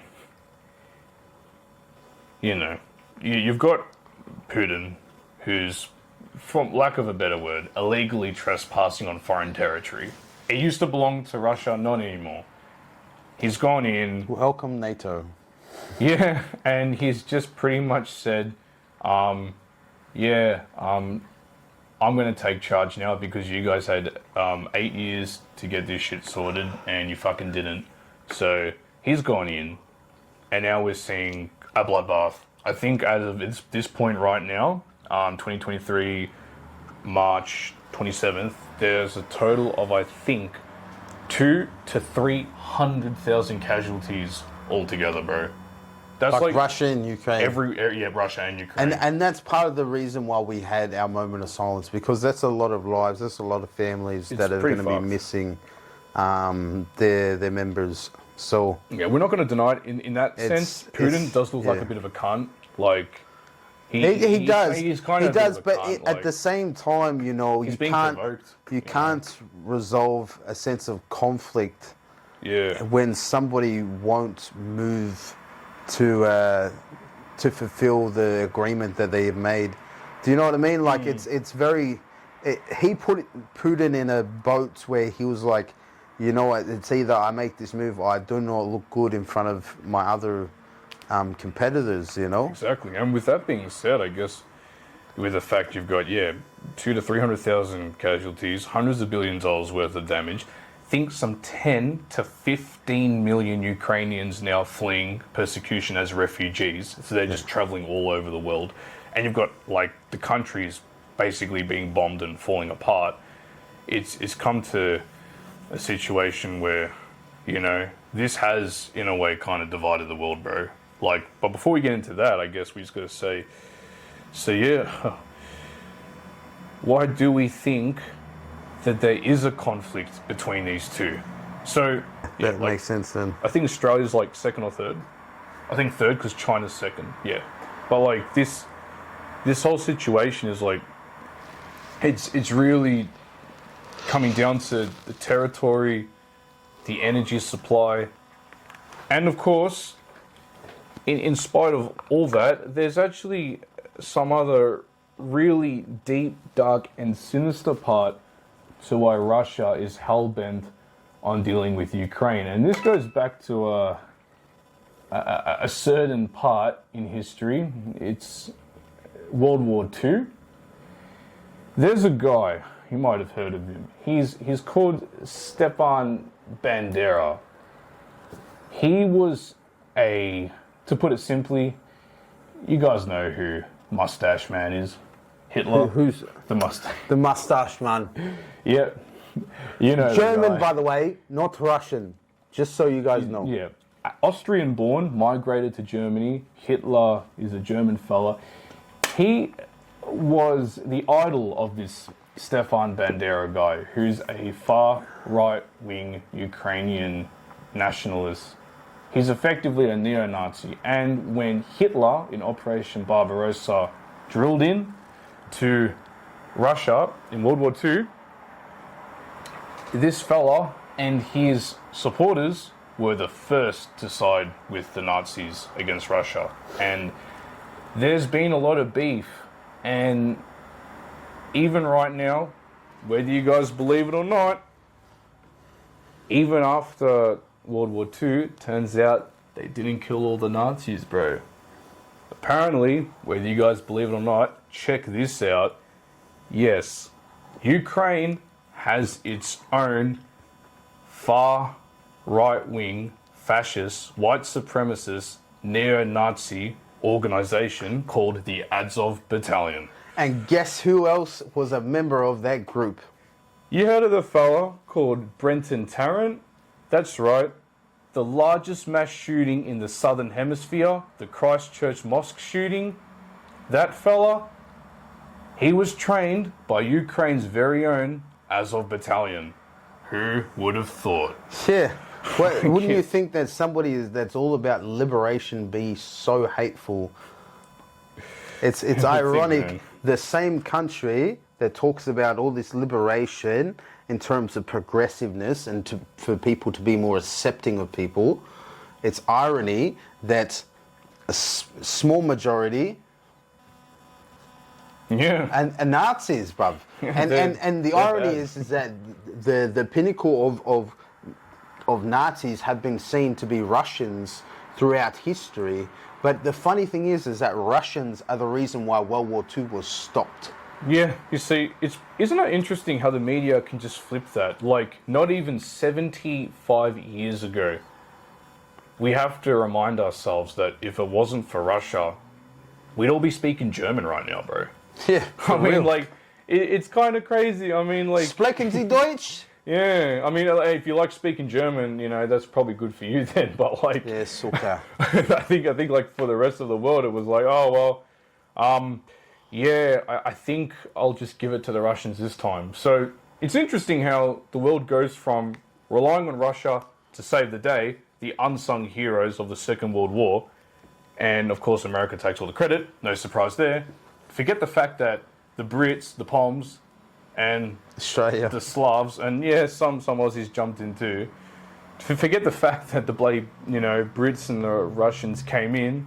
America's the one that came in and was like, oh, yeah, America, gotta save the day, gotta stop these Nazis. America, fuck yeah, come and save the motherfucking day, yeah, America. Literally, that's what, yeah. I've got this thing in my head right now that like Biden and his Congress group are like fixated of trying to re-emanate that and become like the new like Team America World Police. I mean, to be honest, we speak about world conflicts such as the one with between Israel, Palestine, the one between Saudi Arabia, Yemen, and the other situations between China and Hong Kong and West Papua and Indonesia and whatnot. We realized very quickly that Iraq, Syria, Libya, Afghanistan, Yugoslavia were all destabilized, not by Russia, but by the world's very own world police. America. Welcome. UN. Wait, here's an interesting thing, right? So if you look into the USSR, do you know that there's so much of a link to the Soviet Union and the Russian mafia? Like, in fact, they are linked. Right? Yeah? Wow. So the interesting fact of that is that a lot of the Russian mafia families are combined with Ukrainians and with Putin himself. Jeez. In fact, so you could say that there could be inner conflict within the different sets of the Russian mafia, but this is all speculation, so I could be wrong about this, but it's just interesting in terms of the USSR and how that is connected to Putin and how Putin talks about the good old days in terms of the Soviet Union. So, yeah. With that being said, you mentioned a good point about mafia and controlling, because mafia, well, they like to do extortion, launder, and all that kind of stuff, you know. Turns out, back in Obama's era, apparently the vice back then, Uncle Joe, or Uncle Brandon, whatever you want to go in by, he has a son, he's called Hunter. Turns out, apparently he owns on the board of CEO for a Ukrainian gas company. Wow. Turns out, apparently, 4 American politicians have been laundering hundreds of billions of dollars through this Ukrainian gas company. I mean, you know, like, I just wonder, like, you know, I mean, I'm sure, you know, Putin's probably like, I want a piece of the pie. You know, like he I don't care. He wants just the let money. me have a piece. You If know, you don't let me have a piece, I take back Ukraine. Yeah, that's the way it goes. I mean, they're you know, Ukraine's like, hey, we're gonna launder money. What else are we gonna do? We're not doing it. It's the U.S. politician's son that's doing it. And I mean, hey man, you know, at the end of the day, it's a free market, but don't be surprised if you're laundering hundreds of billions of dollars. Someone's going to want a piece of that. Yeah. Someone's going to want a piece of that, bro. Like, I mean, especially, you know, the big brother that you have that you're working under. Yeah. I mean, it makes sense. You've now got this, you know, big brother situation where the younger brother's trying to fight back and he's getting all his friends in the schoolyard. So it's like, you could almost say like a blackmail situation where you don't come help me against big brother, I take away all your money, I never give it back to you. And they're like to Zelensky, Zelensky, okay, we'll come in and help you a little bit, but we're going to send you some helmets. Meanwhile, you got all the actual Ukrainians that are like, so we're getting invaded by the world's largest nuclear superpower, and all you can send us is fucking helmets. Yeah, and he's oh, bro, I seen this thing on the news the other day, bro. Like, it was a while back, but when they first got into war, I just thought this was hilarious in terms of just like humility tactic in war. They grabbed Russian soldiers and said that they will release them from capture if their mothers come and pick them up. Oh boy. Which I thought, like, that's a big thing in terms of Russian culture too, you know, family. You know, that's a massive thing. It even says in Mafia, that's one of the biggest codes, is family. You know what I mean? And part of the reason why the regime happened in terms of how they created their economy and stuff is based upon that idea of family too. All in serfdom, yeah. The I'm trying to remember the word for it, but it's the I'm gonna mispronounce this word. The Slobun Udzadzin. Okay, I just mispronounced the whole thing. But basically, it's a Russian family serfdom system where the family's locked in one land, and the landlord decides where the families can go and all that. So it basically is ingrained in their way of life to have all the families in one area, and the landlord just controls that one family. Yeah, and it's interesting because guess who's trying to shift the balance of that? What they could guess? Oh, Zelensky, bruv. Okay. Yeah. But didn't we have a segment? Oh yeah. So here's some fun facts. Or was safe. At one point, the Cossacks even raided the suburbs of Constantinople. Azov, Tsaritsyn, Astrakhan, Lvov, Bar, all mighty fortresses built to withstand the best armies of its time, were eventually captured by the Cossacks. They created unique political structures. In stark contrast to all the surrounding societies, they were committed to democracy and egalitarianism in a quite radical way. It's no overstatement to say that they were passionately democratic and furiously opposed to any form of control through the surrounding states. They gathered in so-called krug or kolu, which means circle or ring. Here, they discussed all sorts of things and elected their leaders. Everybody had the right to speak. Cossack women also distinguished themselves from peasant women of the neighboring states starkly, both in terms of personal freedom and their gender-specific role. Their man's business was hunting, fishing, plundering, and war, which meant that they were absent from home for most of the time. In these times, Cossack women were the managers of the home and made decisions of life and death. They decided when to plant, harvest, or sell crops. Cossack women were the head of the household, not only when their men were absent, but also when a husband had passed away. This is very unusual for pre-modern times, when usually such responsibilities were passed to the oldest son or some other male relative. This uncommon relationship between husbands and wives is expressed in Cossack proverbs, quote, "A woman is not a servant for her husband, but a friend," or quote, "A female mind is the best of counselors." The famous Russian author Leo Tolstoy lived with the Cossacks for a while in the 19th century. He noted that, quote, "In their relationship with men and women, especially the unmarried girls, they are completely free," end quote. Of course, Tolstoy wrote that in a novel, but A, it's believed to be autobiographical as he really lived with the Cossacks for a while, and B, scholars found many reports from travelers that support his claim. The strict rules of Central Russian peasant society simply had no place on the frontier. Razin's first act of defiance was a raid into the Caspian Sea in true Cossack fashion. This area mostly belonged to Persia at the time. Razin was not to go plundering in a silent fashion, but let it be known that he would lead one of the biggest raids ever. The Muscovite officials tried to stop him, but failed in the end, because the local elites along the Volga were quite happy to finance Razin as long as he would bring back some valuable Persian plunder. Soon afterwards, Razin and his men plundered their way along the Persian cities in modern-day Iran, Kazakhstan, Azerbaijan and Turkmenistan.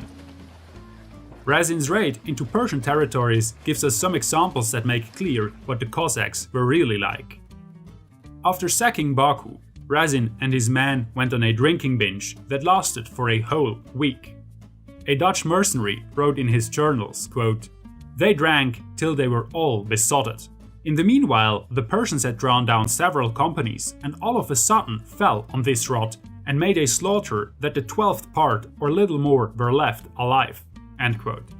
In some sense, they drank themselves to death. So there you go. I never would have thought that the bloody Cossacks went on a 2-week bender. A 2-week bender after they were pillaging Turkey, Russia, Poland, Persia, Kazakhstan, and then after stealing all that war booty, they just got fucking drunk for 2 weeks, bro. Yep. I mean, what a fucking party it was too, bruv. I wish I was at that mean? party. Could you imagine, bruv? Like, I could imagine the same thing with the Mongoloids, you know? Oh, yeah. I keep saying it wrong, I know, but it just sounds cool, you know? Anyway, now that you mention that, though, I do want to get to a quick thing. The booty. The booty. The booty, bruv. You know that the Mongols actually at one point had a party on top of dead Russian soldiers when they conquered them? Wow. I'll put the link there, but nah. They actually did that. There's also this other thing where it turns out that these guys, like, as much as, you know, we can say that, again, these so-called Cossack fellas, they're pretty crazy. They had their own bloody electoral democratic system. They had their own bloody electoral system. They called it the Kolo. I can't believe that they actually had elections. The Kolo? Yeah, that's what they called it. And they all basically Does that mean like ass in Spanish? It does, but I guess in Ukrainian Slavic it means like a ring. Which is kind of what an ass is. Bro. The ring, bro! The Kolo. The Kolo. We're going to the Kolo. I mean, oh, bro, like... Is it... Well, like, I mean... I'll just say this. This is... From what... I don't know what the mainstream media tells people, but this is the reality of what's going on between Russia and Ukraine. Let's see. Ну что, ребята, блядь, всем известно, что Бонов съебался в Польшу. До Польши я наконец-то доехал, блядь. Сейчас жду, блядь, подтянется Сергей Аркадьевич, блядь. Is this guy got a swastika, bro? As a necklace? Is one of the leaders of the Azov Battalion Ukrainian groups. That is one of their leaders. Wow. I don't even... I thought that they killed all the Nazis. Turns out that didn't. This is another really messed up video of what happens when so-called Russian civilians got caught off guard by these deranged psychos.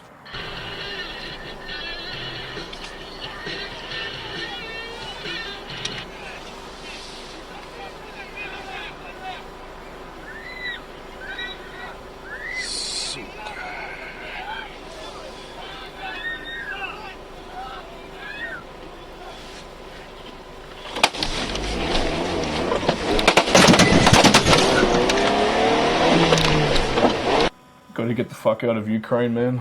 Yep. Gotta get the fuck out of that country, bro. That's just... I mean...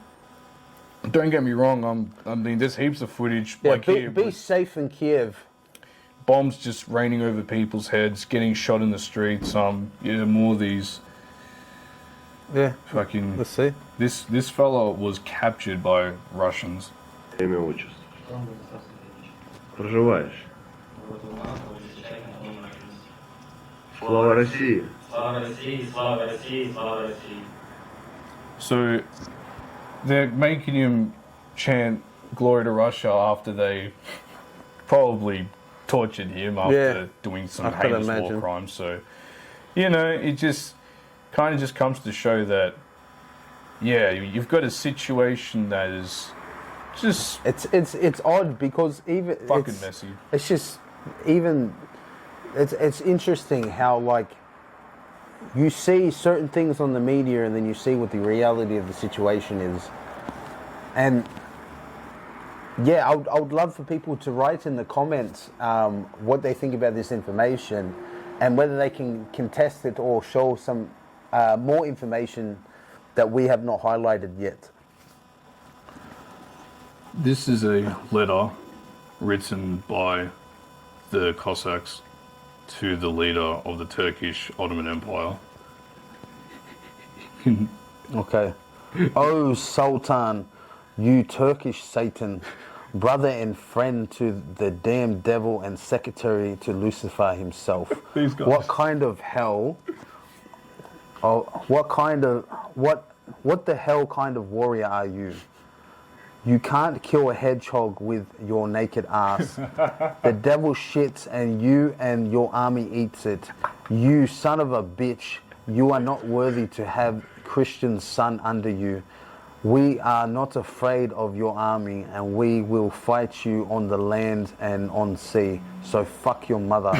It gets better, like, you Babylonian servant, Macedonian carpenter, Jerusalem beer brewer, goat fucker of Alexandria, swineherd of Upper and Lower Egypt, pig of Armenia, goat of Tartaria, hangman of the Caymats, Polydonian thief, and buffoon of the world and the underworld, and the idiot before God, grandson of the serpent himself, the pig's nose, the horse's ass, the slaughter dog house, the unbaptized brow. May the devil burn your ass. What passionate words, huh? These are real fighting words, bro. This is probably when they were on their bender, they were writing this. I could imagine that. They're just like, you know what, bruv? We've already won pretty much. We're going to write this on our bender. They were the best light cavalrymen in the world. Like they were very fast, very good on horseback. They could really just outdo pretty much any horses they were up against. They lived on their horses, basically. Like, mind you though, bro, this is the world's, at the time, the Turkish Ottoman Empire was the most powerful empire in the world. And these mad lads, these fucking hectic, hardcore cunts are just full on roasting the shit out of the Sultan. They don't give a fuck, man. That's like, this is, hey, for rebellious spirit, good on these cunts. I do like the Cossacks, the way that they look and the way that they kind of like created their own, I guess, sense of unity, bro, in terms of brotherhood, bro. And fundamentally, it talks back on that whole thing of like the history of the importance of family in Russia, you know? And that's part of that too, bro, in terms of that unity of that fighting spirit. Yeah, Suka! They really hate. You know what I mean? Like, that's what it's about. They hate when people mess with them, man. They really do. They get super defensive and rebellious. And to finish up, they're like, may the devil burn your ass. This is how the Zaporozhian answers to you. You glob of spit. You are unworthy to even herd the pigs for the Christians. Now we'll end this letter. We don't know the date, and we don't have a calendar. Our month is found in the sky. Our year with the Lord. And our day here is the same as it is over there. So kiss our ass. Hoorah!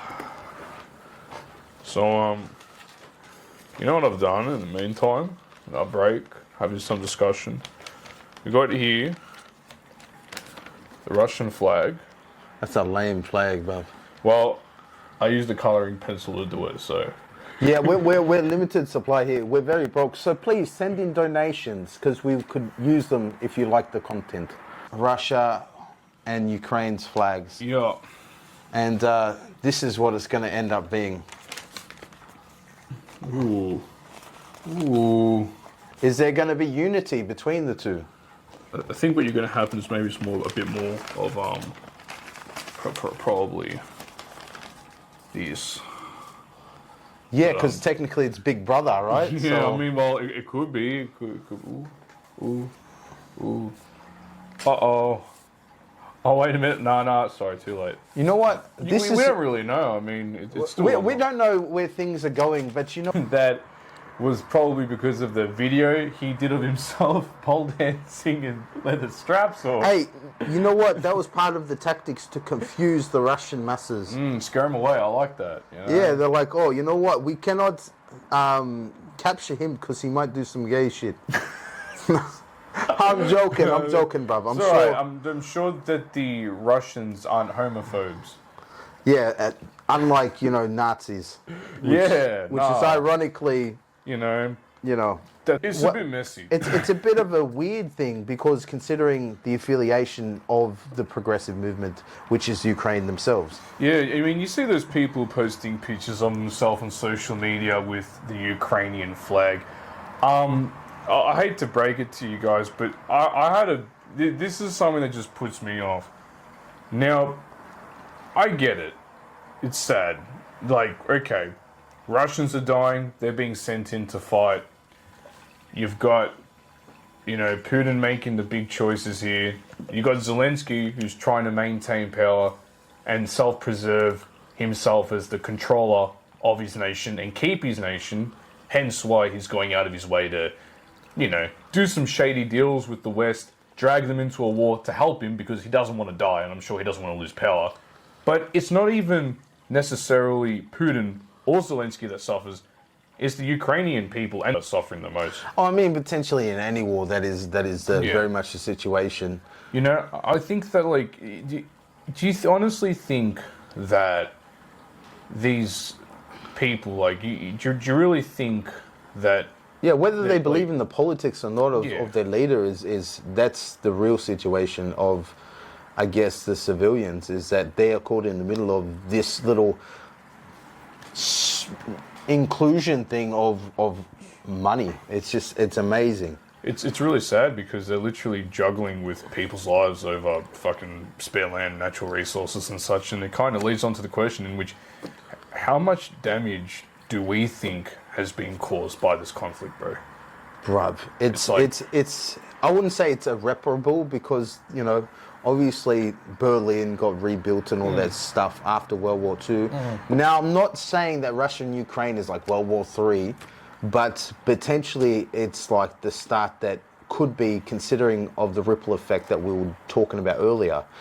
But here's the thing though, I feel as if just judging from the state of Kiev at the moment and at least a few of the Russian battalions,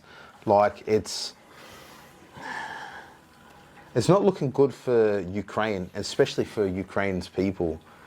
The amount of resources that have just been cut from food, people stealing food out of the trucks because they don't know what the footage of people just stealing and looting is crazy, bro. It's crazy. And wouldn't you, bro? The world is going to chaos. So wouldn't you people talk about, especially considering that they're kind of like a communist society, everything is shared, right? But once that bond was broken, it's fuck you, we own everything now.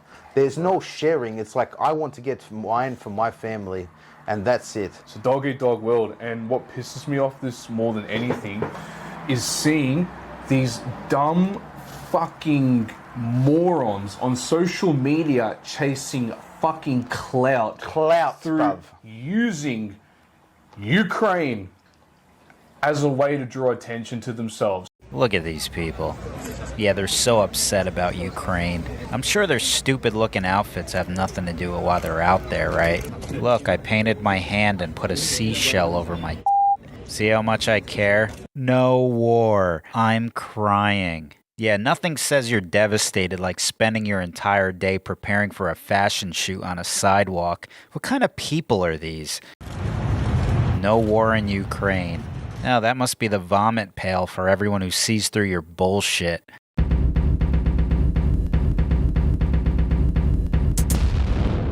Well, that's one way to use the bloodshed of Ukrainians to get more followers on TikTok. Will you be doing a follow-up tutorial video for other aspiring mass murder makeup artists like yourself? I need help. Well, yeah, I mean, if you're posting vanity photos under Pray for Ukraine and every other hashtag you could think of that's related to war, I'm sure you do need help.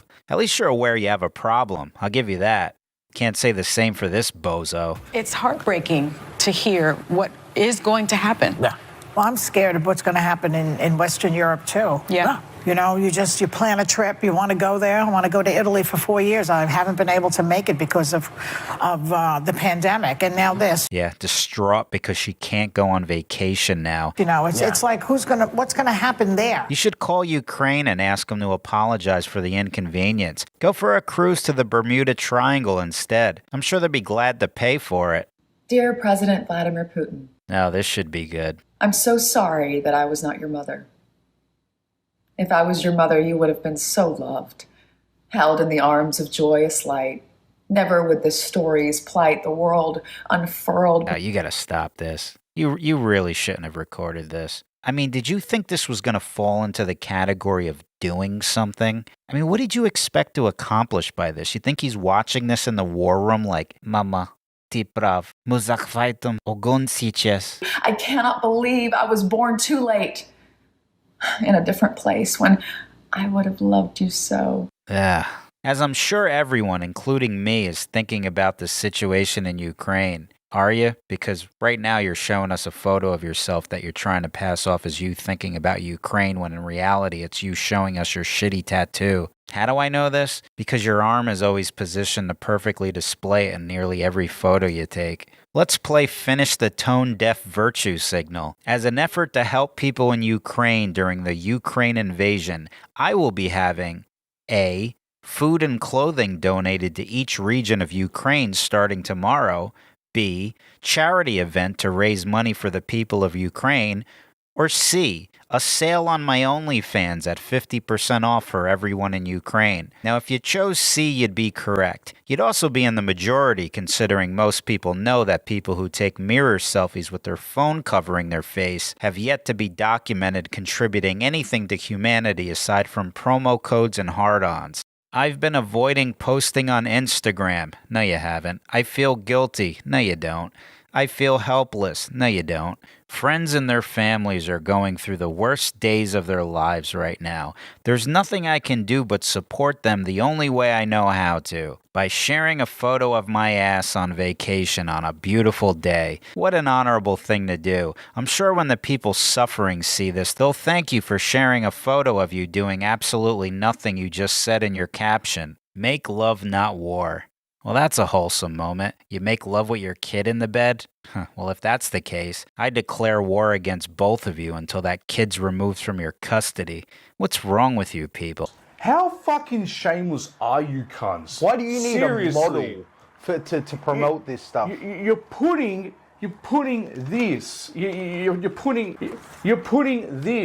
on your fucking profile pic, pretending like you care, and the reality is, you're basically just posing your fucking ass cheeks in a picture, trying to draw attention to yourself. You stupid, narcissistic fucking thought.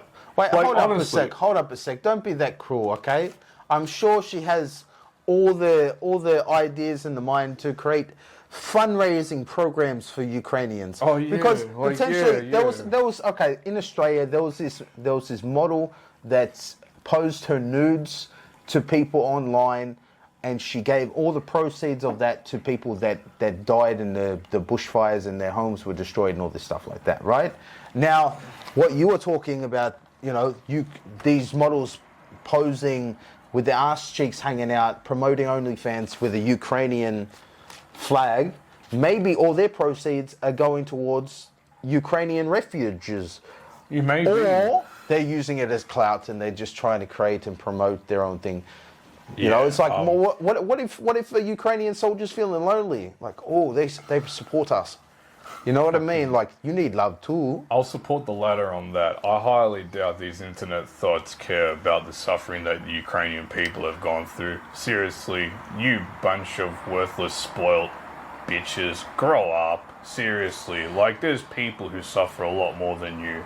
The last you can do is pretend like you care about something that has nothing to do with you. Stupid thought. It grinds me, bro. It really does kind of. Grinds, man. Like, it really does grind because, like, they pretend to care, bro. Like, they pretend to care. People are getting, like, literally fucking. As we were seeing the pictures I showed you before in the videos, they're literally getting burned alive, tortured, bombed out, and the best you can do, you don't raise awareness, you don't even donate, you don't even go there and help, even though there's some mercenaries that went there and help. The best you can do is post self-gratifying pictures of you showing your bare ass cheeks and tits, saying that you care about a group of people that you've never met. You fucking spoiled brat. Here's another amazing thing, right? Vice is a massive. So self-absorbed. Somehow I'm just gunning for this fucking Instagram one. Fuck these spoiled Instagram thoughts, man. Fucking spoiled Instagram thoughts. They're literally cancer, bro.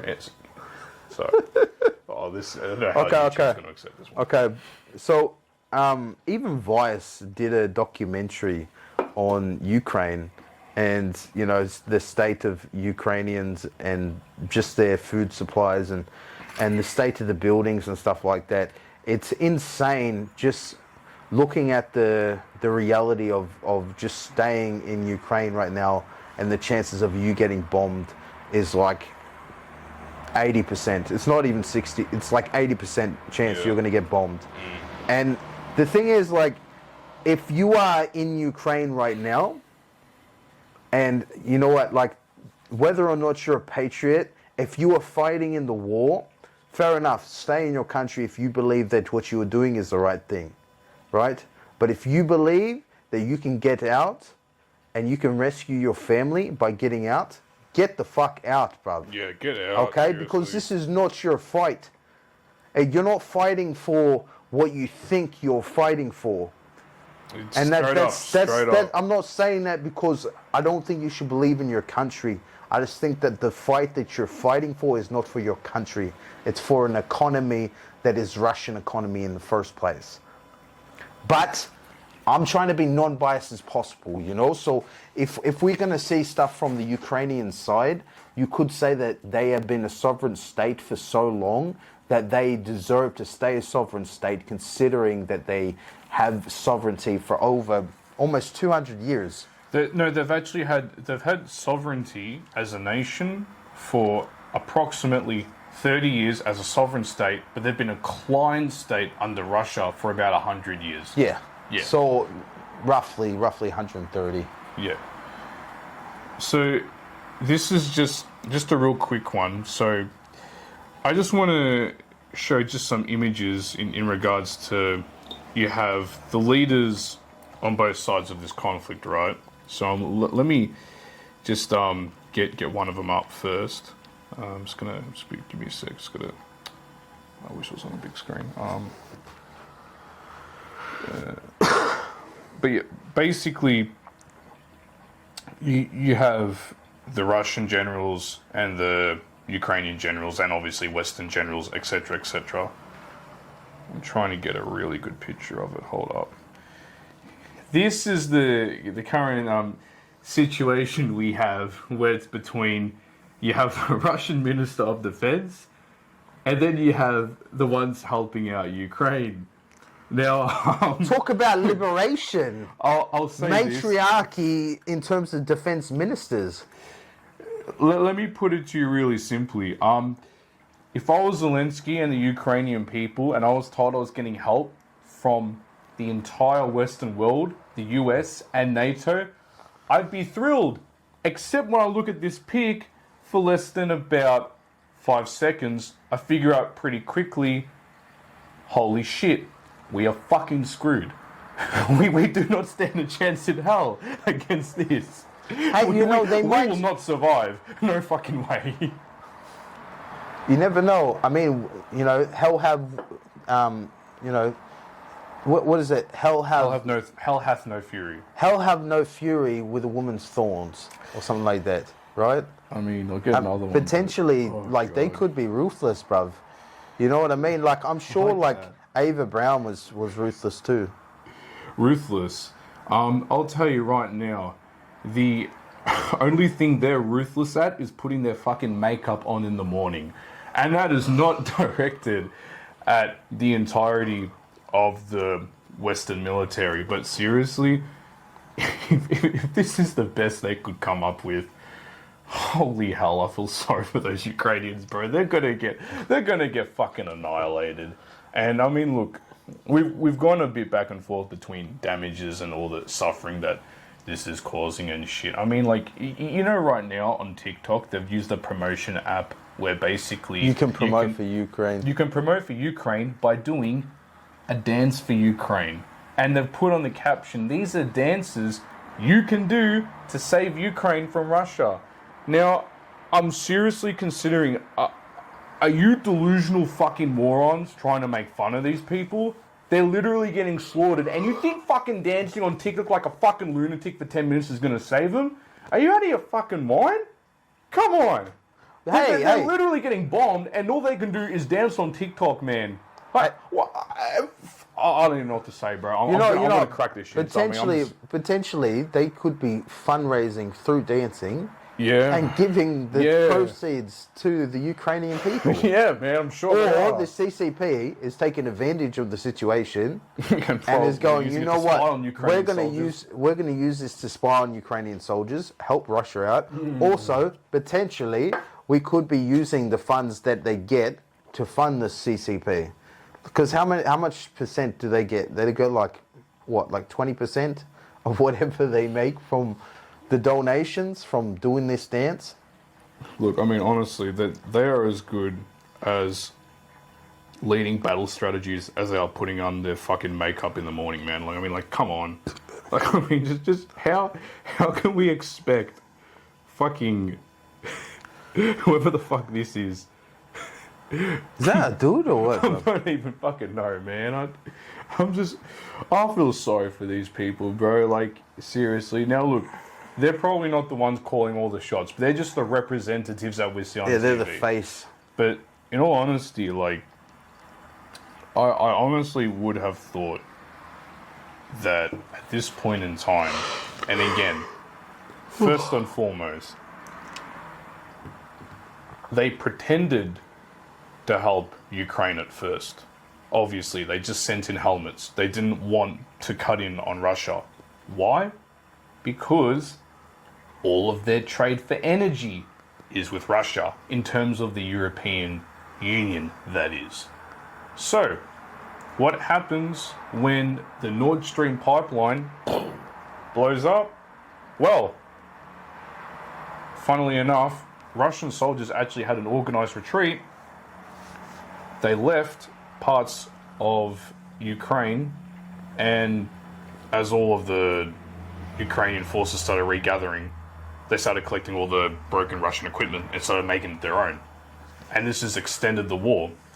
But I feel like there's a bit more to this. I feel, and you can correct me if I'm wrong, I almost feel as if Russia is retreating on purpose. I think it is true as well, you know, because when you think about it, it'd be the biggest tactic, you know. What does Sun Tzu say? All warfare is based on deception? Yeah, that, but also the fact that be weak when you're strong and be strong when you're weak. Yeah, appear big when you're small, appear small when you're big. Okay.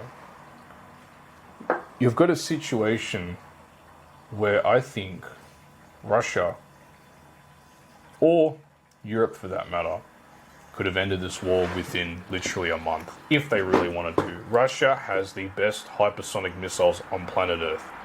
They could easily send them through straight away. They could hit Kiev, hit all the spots, send in their best tanks. I think the T-48, T-82 tanks. We haven't even been seeing the Russian Spetsnaz getting it, and only just now they're starting to send in their proper troops, including the Chechens, which are some of their best fighters. Yeah, but Only I now don't they're think they sending them want in. to, though. Because, I mean, think about it this way. Do you think Putin really wants to kill the Ukrainian people? No, bro. I don't think he does. He no. doesn't. He just wants to take over the country. He wants Zelensky to fold. Yeah. Zelensky is the reason why they're at war. And I think that with that being said, he definitely wants to get rid of those psychotic neo-Nazis on that other part of the country. But I reckon what Putin has done is he's purposely retreated on purpose, purposely broken down equipment, tried to prolong the war, drag all of Europe into the war, making them over-reliant on Russian energy, and then waiting for them to come in. Nord Stream pipeline blows up, cuts off the energy, literally starving 90% of Europe, which is dependent on Russian energy. Gas prices going up all over the world. Europe is getting hit the hardest, even harder than the States. I've heard stories about how some of the oldest pubs in England, 1,000-year-old pubs, are being shut down because they can't afford the gas bill. Because it's Russian gas. Because they're all getting their gas and energy from Russia, and they're literally prolonging it on purpose, draining Europe dry of its energy supply, because the Europeans wanted to get cheap gas from Russia when they could have traded with other countries, but they want to get cheap gas. They shot themselves in the foot, went to help Ukraine against Russia. Russia's now cut them off, and now Russia isn't just taking all the parts of Ukraine at once, it's starving Europe of its crucial energy supply, and it's enriching itself through Bitcoin and becoming independent at the same time. So look, again, I'm just thinking out of the box here, but this is either Vladimir Putin has literally performed a geopolitical master chess move, and he's checkmated every European leader, in spite of the fact that the world's greatest superpowers, apart from China, are gunning for him.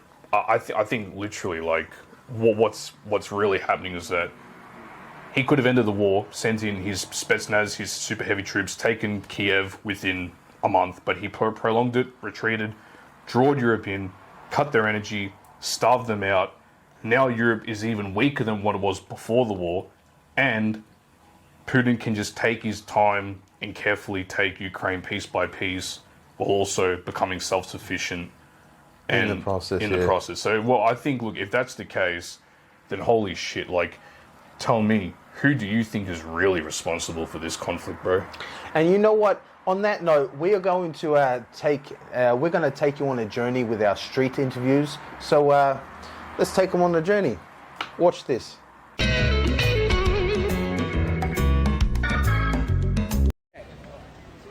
Alrighty guys, there's another episode on the MiddleWay, and today we are talking about Russia and Ukraine. I got my guest here.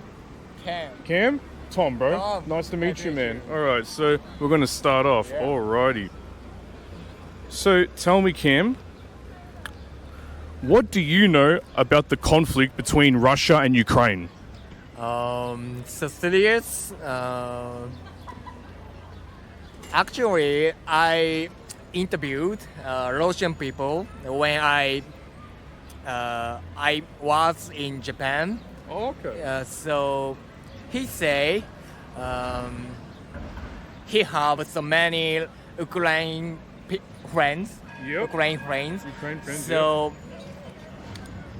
he's so disappointed. Yeah. He's so yeah. disappointed and He's a bit sad. He's upset. Yeah. So I felt so bad. Yeah. And he so cried. Yeah. It's When very devastating. I interviewed. Yeah. Oh wow. Yeah. So. Jeez, it's a very devastating situation there. So why do you think there's a conflict between Russia and Ukraine? Maybe Russia want to control Ukraine. Yeah. But Ukraine doesn't want to control by Russian. Yes. So maybe attack. A bit of tension. There's a bit of tension because Russia wants to control the eastern parts of Ukraine, and there's been many conflicts in that eastern region. So that's where all the fighting is, in the eastern part of Ukraine between Russia. Yeah, definitely so much damage.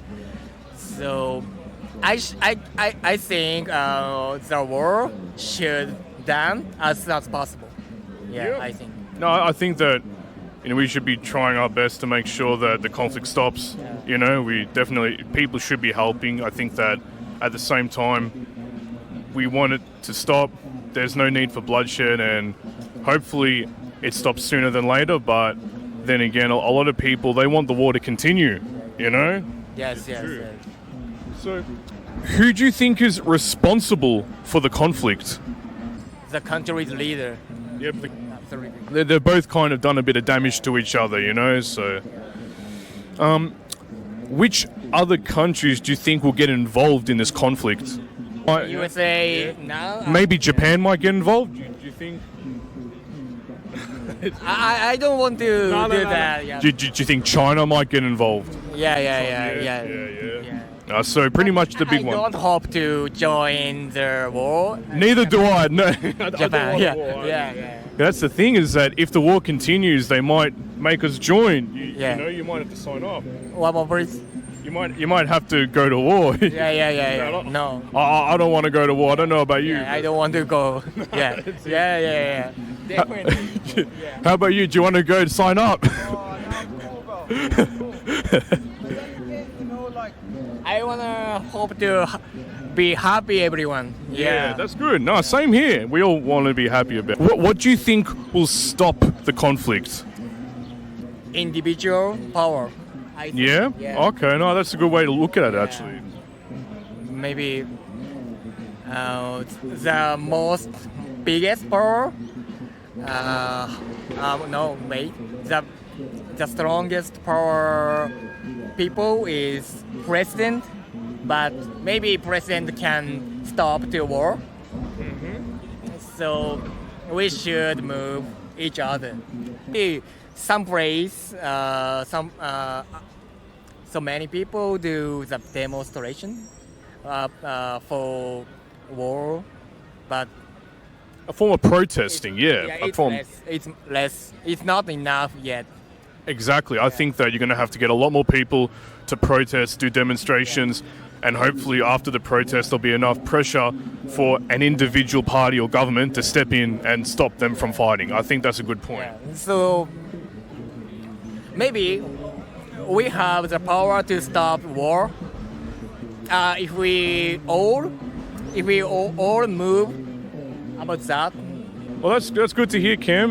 Once again, we hope the war comes to an end, and it's really good to hear your take on it. Once again, thanks, bro. It was a pleasure, and that's on the MiddleWay. All right, guys, we're on another episode of the MiddleWay, and today we are talking about Russia and Ukraine. I have my guest, E. Yes. Tom. Nice to meet you, Tom. Nice to meet you too. Good start. Good solid start. It's all right. Okay. So, with that being said, what do you know about the conflict between Russia and Ukraine? I know that it's a conflict that you can look back to the 1700s, 1600s. It's something that hasn't really been defined by the last decade. Yeah, no, it's a fair point. It's been an ongoing thing for quite a while. Yeah, I think there's obviously different... On one hand, you can look at it as like a recent history sort of thing if you want to look at it more in terms of Ukrainians' independence. That's right. I mean, the country's only existed for about 30 years, hasn't it? Yeah. I mean, I guess you could also say at the end of the First World War, it was a temporary vassal under the USSR, but in spite of that, it's really only been around for about 30 years, more or less. Yeah, I mean, it has its roots in the region for like 1,000 years. Of course, the Cossacks have been around that area for who knows how long, and if you go back to the old Kievan Rus, all of the Slavic kingdoms originated from there, so... Yeah, so there's definitely a... if you look at it from one perspective, it's a recent history. If you look at it another perspective, it's a long history. I guess World War II or like post-Soviet, like the fall of the Soviet Union, tends to be where most people start their history. I guess. And with that being said, so what do you think about the conflict itself? Well, it's horrific to start with. I think the sheer loss of life, the civilian, military, everyone involved is just horrific. With that being said, from a historical point of view, a lot of people saw it coming. Yeah, I mean, I think all the signs were there. Like Mir Shaimer, the professor at Garfield University, put out like a great lecture like 8 years ago, kind of discussing what he predicted was going to happen, and then it has effectively played out as a lot of people predicted. Funny enough. Yeah. So in that sense, it's something that maybe potentially could have been avoided, but also maybe not, because it seems like Kissinger has this essay called A World Restored that he wrote as a Harvard dissertation. Oh, interesting. And in that he kind of got into the concept of legitimate powers. And he said that if there is ever one whenever there is one sole power, everything else, actually he was talking about it in a post-Napoleonic world. So Napoleon just come through and crushed, Europe, and then war with Russia, and then Russia's, he tried to get to Moscow, was defeated, so on and so forth, and there was this huge breakup of power, and there was Metternich was an Austrian diplomat who basically kind of figured out, like, we're going to have a huge refugee crisis if this extends out, so we need to come up with some type of diplomatic way to solve this, otherwise we're not going to be able to look after our people. And this was in the 1800s. So you fast forward to now, we're almost looking at the same thing, where you have Central Europe effectively being destabilized and falling apart. Pretty much. We have like a refugee crisis, and it's a whole lot of conflict of interest. I have one word for that. I just refer to it as the Balkans. But pretty much, yeah, that's one way to look at it. Kissinger's point was that if there is a legitimate power, anytime there is another power that questions it, it is up to the legitimate power to effectively quell. So if you think about the American Empire, anytime all throughout history since they've assumed that role as the sole power, they've in some way influenced the way things have gone to reshape the structure and to maintain their hegemony. And so Russia now has sort of looked at that and said, we want to create a multipolar world with China and Iran. We don't want to live under this sole American rule anymore. And so that's kind of, I think that's really where the clash is. I think it's got less to do with Ukraine and more to do with two superpowers that are effectively using Ukraine for their own political gain. It seems that way with Western hegemony, yeah. So with that next question, I guess, I was going to ask you, why do you think there is a conflict between Russia and Ukraine?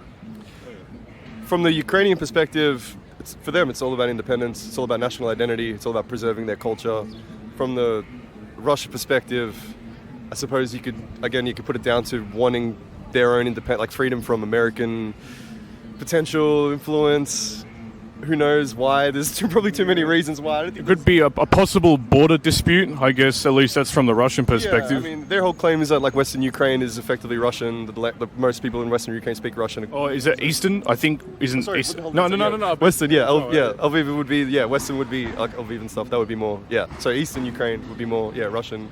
So their argument is like we have historic, Crimea and so forth. Like if you go to the 1800s with Crimea and the British Army and the Ottomans and the agreements. Yeah, the Crimean War, I think that was. Yeah. And so a lot of agreements that were made then, you get into like Yeltsin and a lot of weird shit that, So, that's a fair generalization, I think. So, how much damage do you think has been caused by this conflict? I think we're only just beginning to see the beginning of like the fall of the damage that we're seeing. I don't really think has taken shape yet. I think it is like you're starting to see like massive protests in France starting to emerge. Yeah, but France has always been protesting. Let's be honest, like. Yeah, but that's like also like we're also talking like post-pandemic. Yeah. Everyone's been at home angry, building up this like resentment for like government and political figures, and so you add an economic crisis on top of that. You add an energy crisis on top of that, and it's the ramifications of this. We'll probably know in like 6 months where we're at as far as like global order is concerned. Yeah, it's definitely a big build-up of many things I think's led to this. Who do you think is responsible for the conflict? Well, directly responsible is Russia because they've effectively initiated this. You could look at it also that again, who's responsible? Look, I guess the US could form a diplomatic situation where maybe some type of agreement could be made. The US has repeatedly said that, like, no, we're not going to sign off on any. I mean, the reports came out that a peace treaty was going to be signed, and Boris Johnson went to the Ukraine, basically told Zelensky, we're going to back you, like, fight to the end. So, who's responsible? I don't know. Definitely Russia in terms of like the literal sense, but the fact that it's like continued on. I don't know. I think a little bit of blame can go to the US there. Have you heard of the military-industrial complex? Yeah. Have you heard of the war in Iraq? Of course, 1 million people dead. Can you see any similarities in these situations? Again, it goes back to this whole idea of America trying to maintain hegemony across the world, trying to maintain their form of global order, what they call the international rules-based order. So, yeah, absolutely, you can see all these things kind of play together and tying together, like using nations for their own, yeah. There's a lot that goes on behind the scenes, I will say that. I mean, behind the scenes, publicly, BlackRock has just been confirmed to be rebuilding Ukraine, so it seems awfully convenient, it also seems awfully quick to be doing that. Talk about the hundreds of billions of dollars that currently are being laundered through Ukraine for the last 20 or so years. And again, that just goes back to the tragic reality of it, which is at the end of the day, these are civilians that are just being effectively used and being thrown into a conflict that a lot of them probably didn't even sign up for, or could even imagine it was ever going to happen. So we're talking about two cultures that are like have such a strong historical connection that are now, separate. Like They both had the same origin story, and now they've both split in such a dramatic way. And with speaking about how it affects the people, which other countries do you think are going to get involved? I don't think it's really up to the other countries. I think it's ultimately up to the US. I think we've kind of seen that recently with like the German defense minister who didn't want to approve tanks being sent. They've resigned, new German defense minister in, and they've said we'll give Ukraine whatever they want. It all seems... a great book is The Grand Chessboard, which is a CIA book actually. I forgot the name of it. Zerbinski wrote it. When or what do you think will cause an end to this conflict? Man, if you go off what McCarthy said, he said till the last Ukrainian. So is that what it's going to take for this to end? I hope not. I was going to say they can keep doing it, but it might come down to... You've heard of a Pyrrhic victory before? Yeah. So you know that, they'll win, but there won't be any Ukraine left. The reality is we have two powers. In the Russian sense, they're effectively saying this is an existential threat to their reality. And obviously, definitely on the Ukrainian, this is an existential threat to their existence.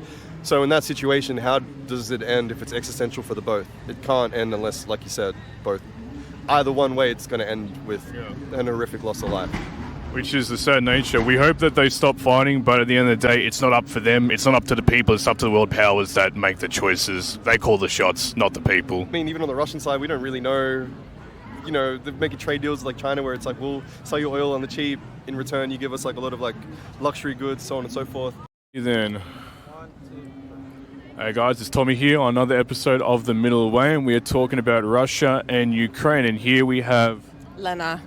Tom. Nice to meet you. Nice to meet you. Alrighty. So, with that being said, what do you know about the conflict between Russia and Ukraine? I know it's actually not a conflict, and it's Russia attacking Ukraine. I'm pretty sure it's kind of dying down. I mean, I don't want to downplay a whole war, but troops are retreating, and Zelensky is still asking for troops and aid from America. That's about it. And whatever I get from the news, basically. Fair enough. Yeah, I was going to say, so why do you think there is a conflict there? I think it's territory, really. And Russia just likes to flex, and they just took the chance of invading against NATO, against US imperialism, against, I don't know, other poor excuses that have been made as if, I don't know, homophobic and transphobic kind of attacks towards the West. Because it's not just about Ukraine and Ukrainian people, it's also about Russian people. I personally have a friend who lives in Russia. Oh, wow. And he had to leave. They're drafting all young men into the conflict. Yeah, and if you don't get drafted and if you don't agree, you get hunted down, basically. They force you to join the army, so it's not really an option. So he had to pack everything up and just move to a different country for his safety and his peace of mind, mostly. Yeah, they're also going to be on the wrong side of history, and that's going to hurt them in the future. It's funny because not even 70 years ago they were on the right side of history. When was that? Well, at least most people say that defeating Hitler was the best choice for the world. But then again, the data is not accurate. So Ukraine will come out and say, this is how many troops we lost, and then Russia will come out and say, this is how many troops we lost. But we really can't tell. And I think the biggest impact, other than deaths, obviously, is oil prices.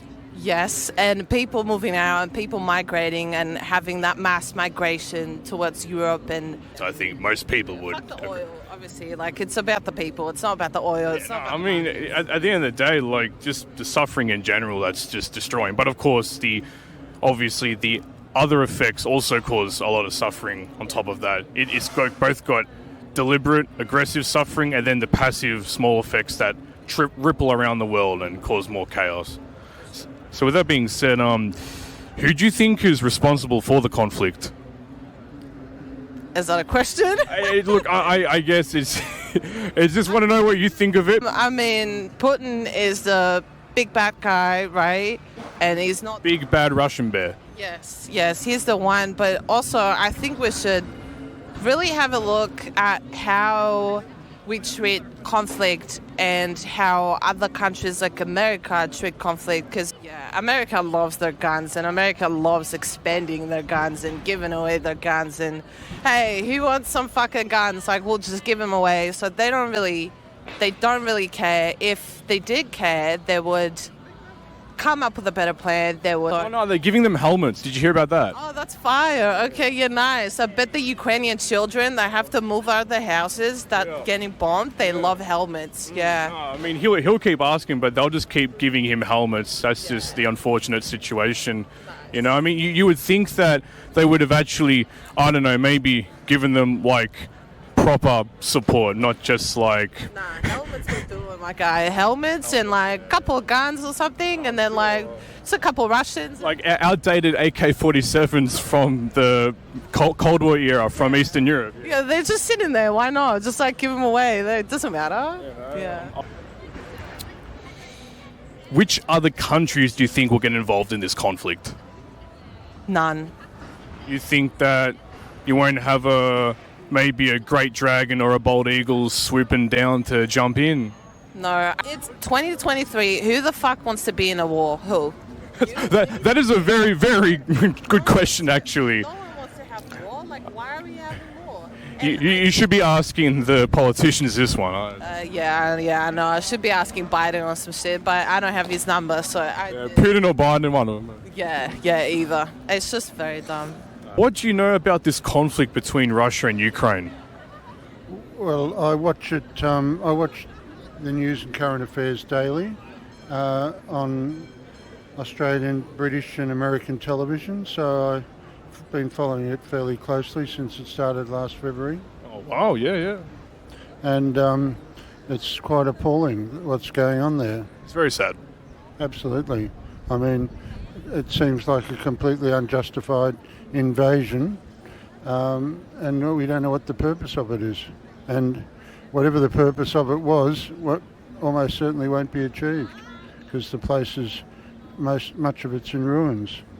It definitely seems that way. Yeah, it sure does. And with that all being said, tell me, Phil, why do you think there is a conflict between Russia and Ukraine? Because Ukraine, that was part of this, well, I think USSR? Putin wants to restore the USSR. Ukraine was a major part of it. It broke away. It got independence. Like the other former states, it's leaning towards the West. And Putin's trying to restore the USSR to what it once was. Yeah. Fair enough. Yep. Saw Ukraine as a significant chunk that was perhaps achievable because it hadn't yet joined NATO, whereas many of the other former Soviet states have joined NATO. Yeah. Okay. Yeah. How much damage do you think has been caused by the conflict? Well, physical damage is horrendous. It's immeasurable. Yep. And I mean, the loss of life and the disruption to the communities immense. I mean, thousands, millions perhaps of Ukrainians have fled the country, particularly women and children. And I think there's like 10 to 15 million Ukrainians have officially left the Ukraine. That right. Well, it doesn't surprise me. Whether, you know, if the war stopped tomorrow, they wouldn't all be going back because the place... Their homes wouldn't be there. Yeah, exactly. Yeah, so it's... I mean, I don't know how Putin sees it ending, and what he sees as the future for Ukraine, I just don't know. Fair enough, yeah. Who do you think is responsible for the conflict? Putin, yeah. You don't think that there were any other minor factors that were causing Putin or provoking Putin to make a move that was somewhat rash and unexpected? I'm not aware of them, but the way I see it, Putin, orchestrated the whole thing, yeah. Fair enough. Which other countries do you think will get involved if this conflict continues? Well, all of NATO's involved one way or another. Virtually all of Europe. I mean, so when do you think, or what do you think will stop this conflict? Well, I think the West, haven't got unlimited weapons to provide Ukraine. They do have unlimited helmets, from what I hear. Maybe, but there's currently an issue regarding tanks. But Ukraine's going to come under increasing pressure to broker some sort of deal, I think, which would probably mean giving up the the two eastern the Donbass area. Yeah, the Donetsk and Luhansk republics in the Donbass region. That's right. Probably some version of those will have to be conceded to the Russians. We know that most people want this war to end, but as of right now, it seems as if there's no end in sight. So that's going to have to be how it goes. Once again, thank you very much, Phil. A proper handshake. That's it. Be a monster at this. 1, 2. Hey guys, it's Tommy from the MiddleWay, and today I'm here with Naim. Nice to meet you, bro. And today we are talking about Russia and Ukraine. So with that being said, bro, what do you think about the conflict between Russia and Ukraine? I think that Ukraine is being played just like it happened before and during history. So she's being played by the West. They're putting thoughts into their heads. I'm not saying that this is not rightful, that they shouldn't do this, but they've been pushing the limits because they've been supported by the Western countries.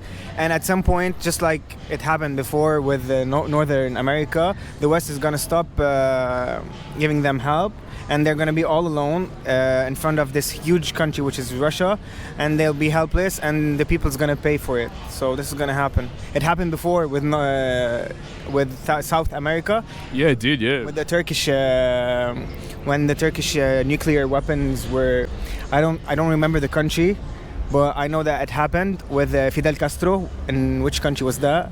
I believe that may have been either Bolivia or Cuba. Cuba, yeah, the Cuban crisis with Fidel Castro. The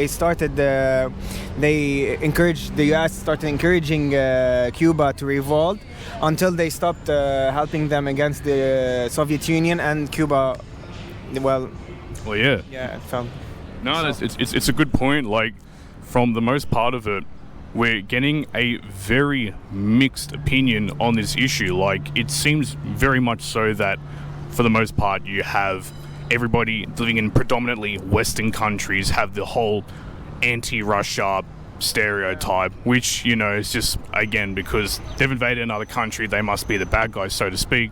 What a lot of people fail to realize is that there's, not just decades, but literally centuries of history between these two particular groups, that be the so-called Russians themselves and the Ukrainians, or the Cossacks, so to speak. So, yeah.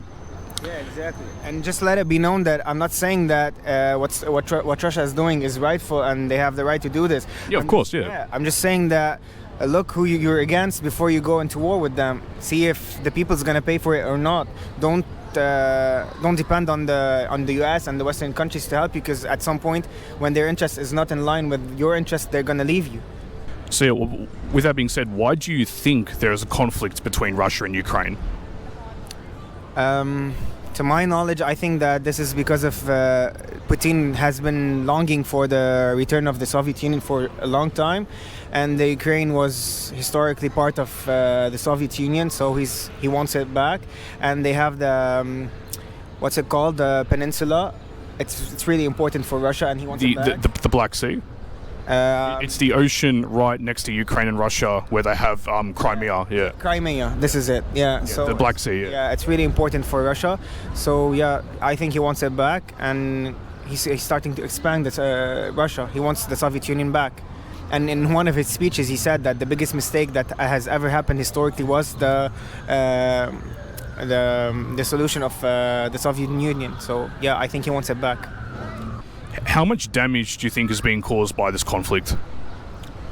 I think, from what I'm seeing, the people are the one who are suffering. So yeah, I think a lot. And it shows because a lot of Russian people are against the war now. So yeah, exactly. If the people who are winning are against that, it means that a lot of human rights are being violated, to a point that even the winning party, the people from the winning party are against it now. This is how bad it's gone. You know, it's like one thing that it's definitely come to is all the leaders in the world are all throwing a hissy fit. But the thing is, these politicians, they're the least affected people by this. It's actually the people themselves. This is why I'm always saying that we should look out for the people, because they're the one paying. This is what I've been saying all along. Like, look at the people. The politician might go into war just to prove that they're still powerful or anything, but at the end, this is the people who are gonna pay. So yeah. No, I definitely agree with that. It's the people that suffer the most, 100%. Always in any war. Yeah. So, who do you think is responsible for the conflict? I mean, there's the obvious answer, but then there's also the other things too. Like, yeah, I think it's Vladimir Putin, and like in second place we have the Western world, because they've been closing up on Russia, and Putin started to feel that he's been surrounded by the Western world, so he started to expand. But yeah, the main person is Vladimir Putin wanting the URSS back, the Soviet Union. Like someone's hands being forced to play behind the scenes that, you know, a lot of people don't really know about. Like, there's always two sides to every conflict and situation. Exactly. I'm just saying, to my knowledge, this is it. It's just my opinion again. Yeah, of course. So, which other countries do you think will get involved in this conflict? At this point, I think the one that wanted to get involved got involved, and then they went back. So I don't know who's gonna go again. I don't know. I honestly don't know. Well, I mean, you've now got talk that, you know, from what we're hearing, that Joe Biden, the leader of the United States, is going to send ground troops into Ukraine, but we have yet to see that. I don't know. I honestly don't know if he's going to do it or not. You know, I don't think anyone does, but one thing we can assure is that, well, they're definitely going to keep sending them millions of helmets, but that's about it, you know. So Moral support and sending money. This is all they're going to do. Oh, yeah. So, what or when do you think the conflict will stop? When and what? And what? Yeah. Yeah. I think when Ukraine has had enough, like the people cannot take it anymore. General of the US has said down to the last Ukrainian standing. Yeah, but this is the US speaking. Like, it's a good point. Why are they speaking for the Ukrainian people? Maybe. Yeah, I don't know. Maybe they don't want to die for the cause anymore. Maybe they're tired of it. I don't know. It's the people. It's how much they care about the land and how much they see that it's still a worthy cause to go to war. I don't know.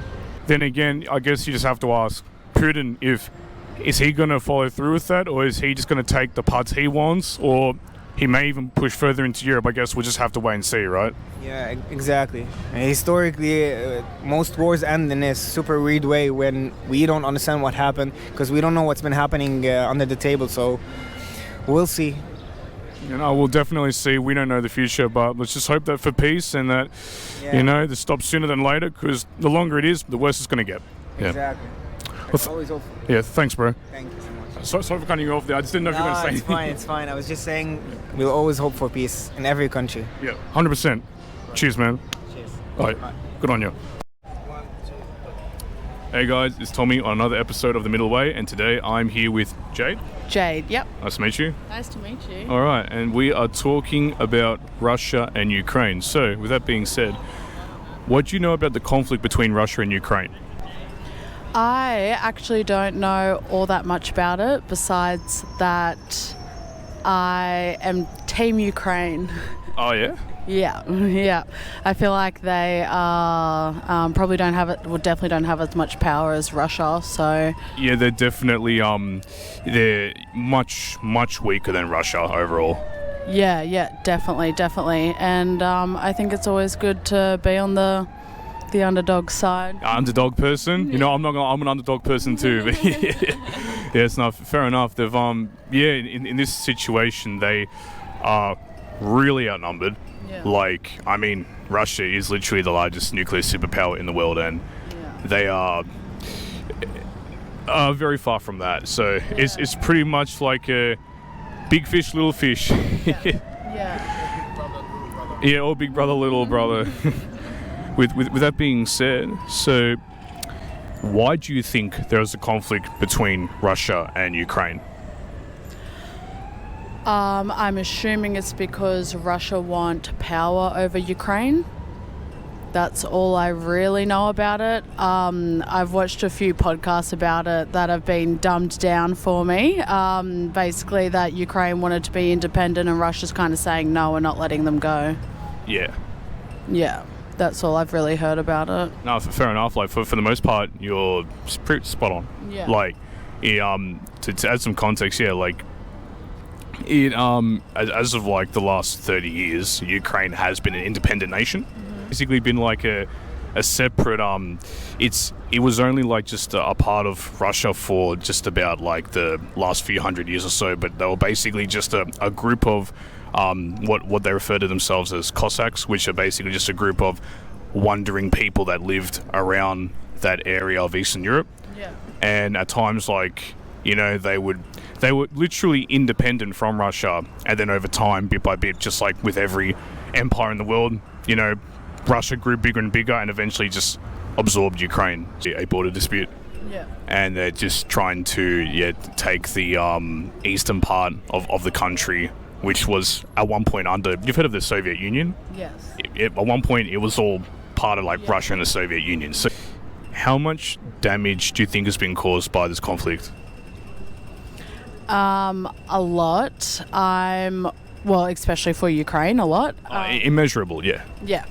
And we obviously also do whatever America says, so I can't picture any of us big dogs coming into bat for Ukraine, which I also find really sad. Yeah, it's pretty much, at least from what most people think, it's like a revamp of the Cold War. So it's like Russia and America are the two big dogs, you know. It's like, this block ain't big enough for the both of us. One of us has to win. Like, pick and choose between both sides and possibly even, you know, play them off, like, because that's just, again, it's a whole game of geopolitics, really. Yeah. But like in total, it's caused, like you said, it's great suffering for Ukraine, and obviously, crazy enough, dragging the rest of the world into it. There's been, like, as people can see, there's been an enormous increase in fuel prices. Yeah. Because between that region of Europe is like, well, one of the largest natural gas reserves in the whole world. Mm-hmm. So like, it's causing an enormous energy crisis, and that's literally leading to, the worst fuel prices ever. Yeah. So do you drive? I do drive, I do. So you would definitely know that it's like a lot more expensive than what it was like 3 years ago. Like, Definitely. It's a real struggle. So there's land, there's, you know, a border conflict that's been going on, and of course there's a lot of energy disputes between that and Eastern Europe. So it's all just a combination of all that, just damaging everyone, really. Yeah. So So it's a bit obvious, but who do you think is responsible for the conflict? Like, I mean, I think I know what you're going to say, but like, Russia. yeah. Putin. Like, it's pretty obvious. Like, they are literally invading and trespassing on foreign soil, so that's straight up they're causing it. But like, people have been saying like throughout today that, there's definitely like other things behind the scenes. Yeah. It seems as if like there's been other players too trying to provoke it. Like there's a lot more that meets the eye, but for the most part, at least from what we see head on, is that straight up, it's like, yep, Russia's invaded another country. Yeah. And then of course, you look into it and you realize, oh, yep, but it turns out there's also a lot of other things going on as well. So it's like, but definitely at the end of the day, yeah, Russia is like the real, the real big dog trying to munch it all out. Yeah. So which other countries do you think will get involved in this conflict?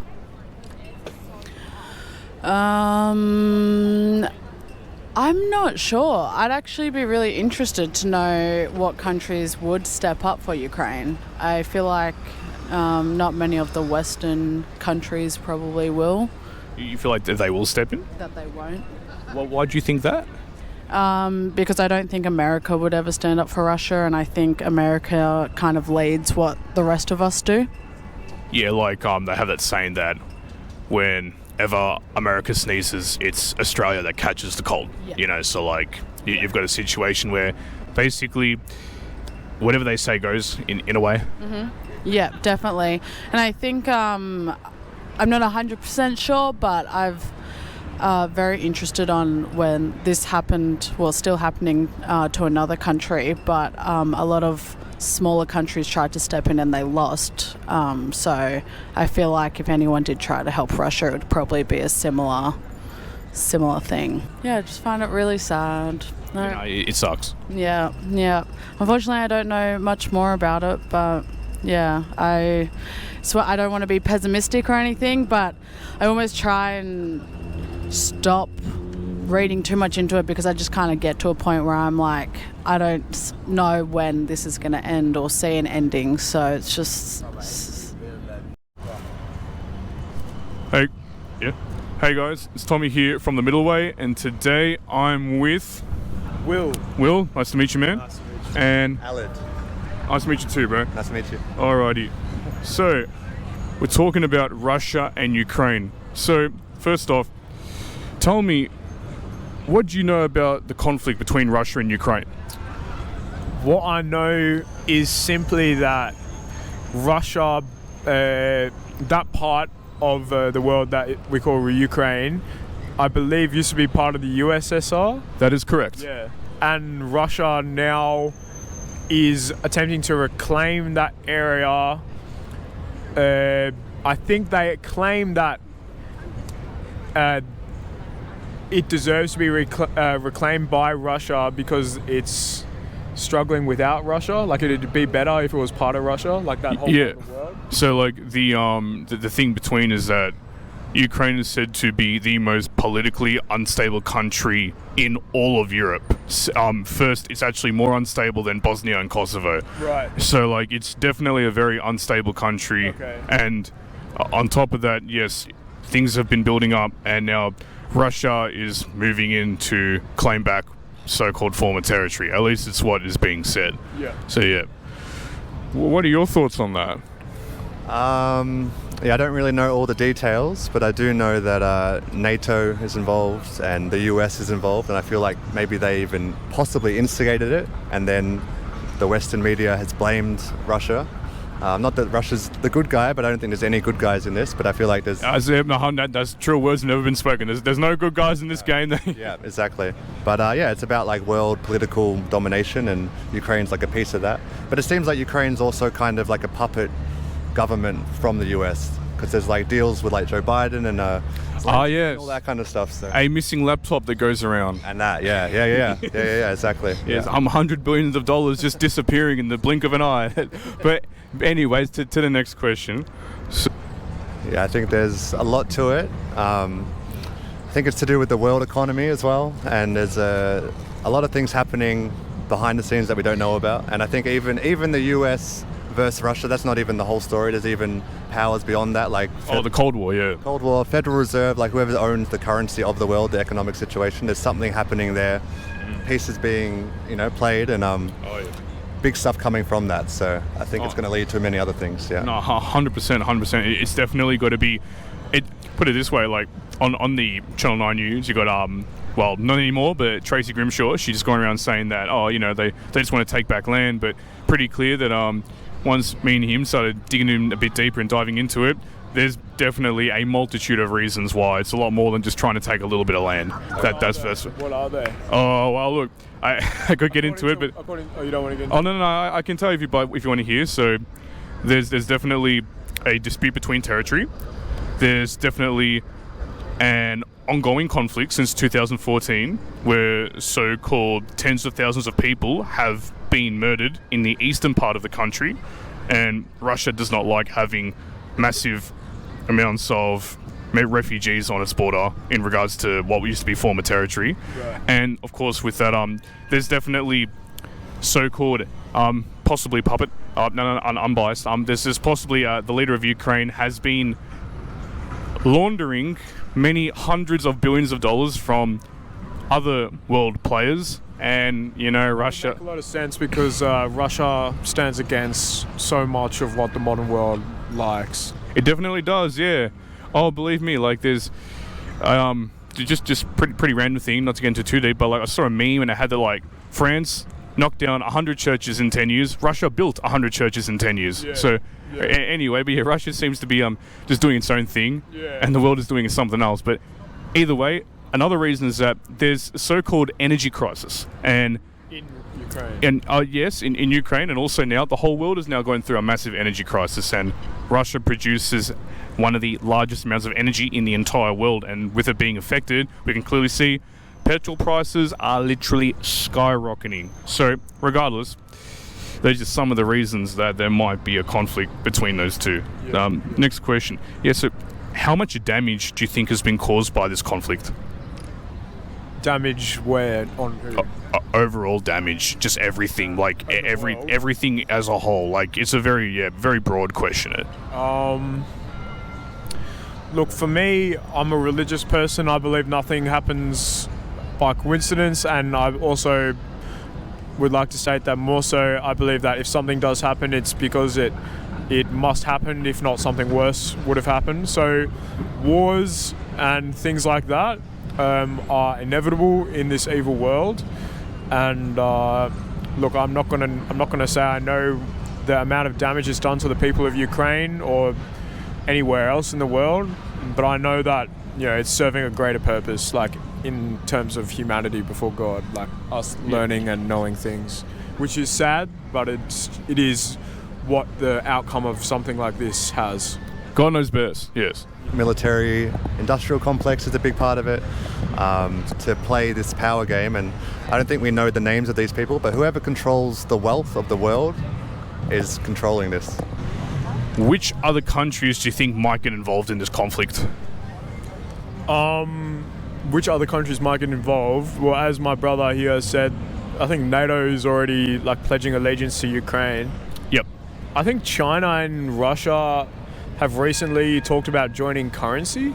Putin's a stubborn dog, right? Oh, he's definitely he's part KGB. He's not giving an edge. Yeah. So, and he wants to see the West burn. He's not a friend of the West. At least not anymore. Definitely not. Not in a sense, he has a big rivalry. As you can see, we have a variety of different opinions.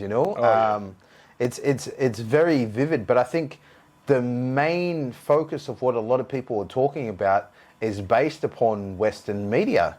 Yeah. And how they've betrayed the whole story, There was one fella that said he was fully for the Australian news, wanted to go with Current Affair, Channel 9, and was definitely following him to the T. And he was, very convinced that Russia has always had tyrant-like perceptions, China's no different, and having them two work together against the West, which stands for democracy in a sense, he viewed that as, you know, it's another Cold War scenario, at least from what the media is saying. But the media has a problem here because they did the same thing with 9/11, bro. Yeah, they did. For literally 2 decades, they convinced that every Muslim in the world was a psychotic, fanatic, crazy terrorist with bad attitude. Oh, wouldn't you look believe how that? they are painting, I don't know, the Russians, bruv. Like, after 9/11, I was about 4 or 5 years old. I would see ads on TV showing a Arab male walking off a plane and a young girl pointing at him as he drops a suitcase, and the caption was, "Point it out." I realized from a young age I was being subconsciously trained and programmed by the media to think that all Muslims from the Middle Eastern regions were psychotic terrorists. And then I realized very quickly that it was bullshit. Yeah, it wasn't the case. And then, of course, following that with Iraq and whatnot, and this is a similarity here, just that when it comes to America and Iraq, right? Operation Desert Storm, US invades Iraq after 9/11. George Bush, you're either with us or you're with the enemy, polarizing, dividing the world straight up off the bat. 9/11 was bad. We all know it was terrible. But the thing here is that when they went into Iraq and they bombed the shit out of it, completely destroyed and destabilized an entire country, slaughtered millions of innocent civilians, they realized very quickly Iraq didn't have any nuclear weapons. They didn't have any. Yeah. They went into a whole country, gutted it clean, slaughtered millions of people, destabilized the whole region. Conveniently affected the oil prices. Yeah, of course it would. Petrodollar ain't getting touched now. You know, Iraq had a lot of oil. And look, but it's about gas prices now, bruv. kind of interesting how both the situation between Russia, Ukraine, and Iraq and America was both in relation to energy prices around the world. Does that not ring a bell? So, what's going to be the next phase? I mean, like, you know, I'm starting to think now, like, is the military-industrial complex responsible for this conflict, bro? Oh, yeah, that's a good point. That's a good point. Are they the ones who are really responsible? I mean, you bro? could say US is a strong advocate. I mean, like we said at the beginning, I mean, look at Libya, Syria, Iraq, Afghanistan, and I think even Somalia at one point as well. Like, you know, they've all been having their own proxy wars, civil wars, and affected from foreign regimes taking power, destabilizing the region, trying to control the energy prices. I mean, I tell you right now, Russia is one of the largest energy suppliers in the world, and Ukraine has a lot of natural resources on its own. It would not surprise me in the least that foreign powers were trying to get in on it. And having that, this isn't the first time NATO or a Western power has intervened in foreign affairs involving natural resources to try and control a region. Isn't the first time. It's happened before. And I'm not saying that, you know, Russia's innocent, because obviously they've slaughtered hundreds of thousands of people, but the media isn't telling the other side of the story. The same way that those who perpetrated the invasion of Iraq, such as George Bush, George Bush did not face not one charge or one day in prison for the millions of innocent lives that he slaughtered. He did not face not one charge for that. And you know what? He faced no repercussions for what he did. Look at the war criminals, or even just in World War II, how they would go around different countries to pick up Nazis to charge them for war crimes. Now, potentially the fight between Russia and Ukraine, depending, give or take, who wins, most likely, we already know that just sheer from numbers what the quota is probably going to be. You know, we could have a what if segment here, you know? Like, what if Russia wins? Well, yeah. Right? Does that mean there's going to be a revolution in terms of how China could take over Taiwan? All the countries that are voting to get involved in support of Ukraine, and they have all the nations and countries that are choosing to abstain and not to vote. So we have, just to name off a few, obviously pretty much all of Europe and the United States are all openly, pushing for involvement in Ukraine. And then we have the countries such as China, Iran, North Korea, and funnily enough, India and Pakistan choosing to abstain from voting against Russia. Abstain? They choose not to get involved in it. Why would you? Yeah, exactly. But I mean, I don't even know why we're involved in it. But then again, I kind of do know why we're involved in it. So, it's alliances, man.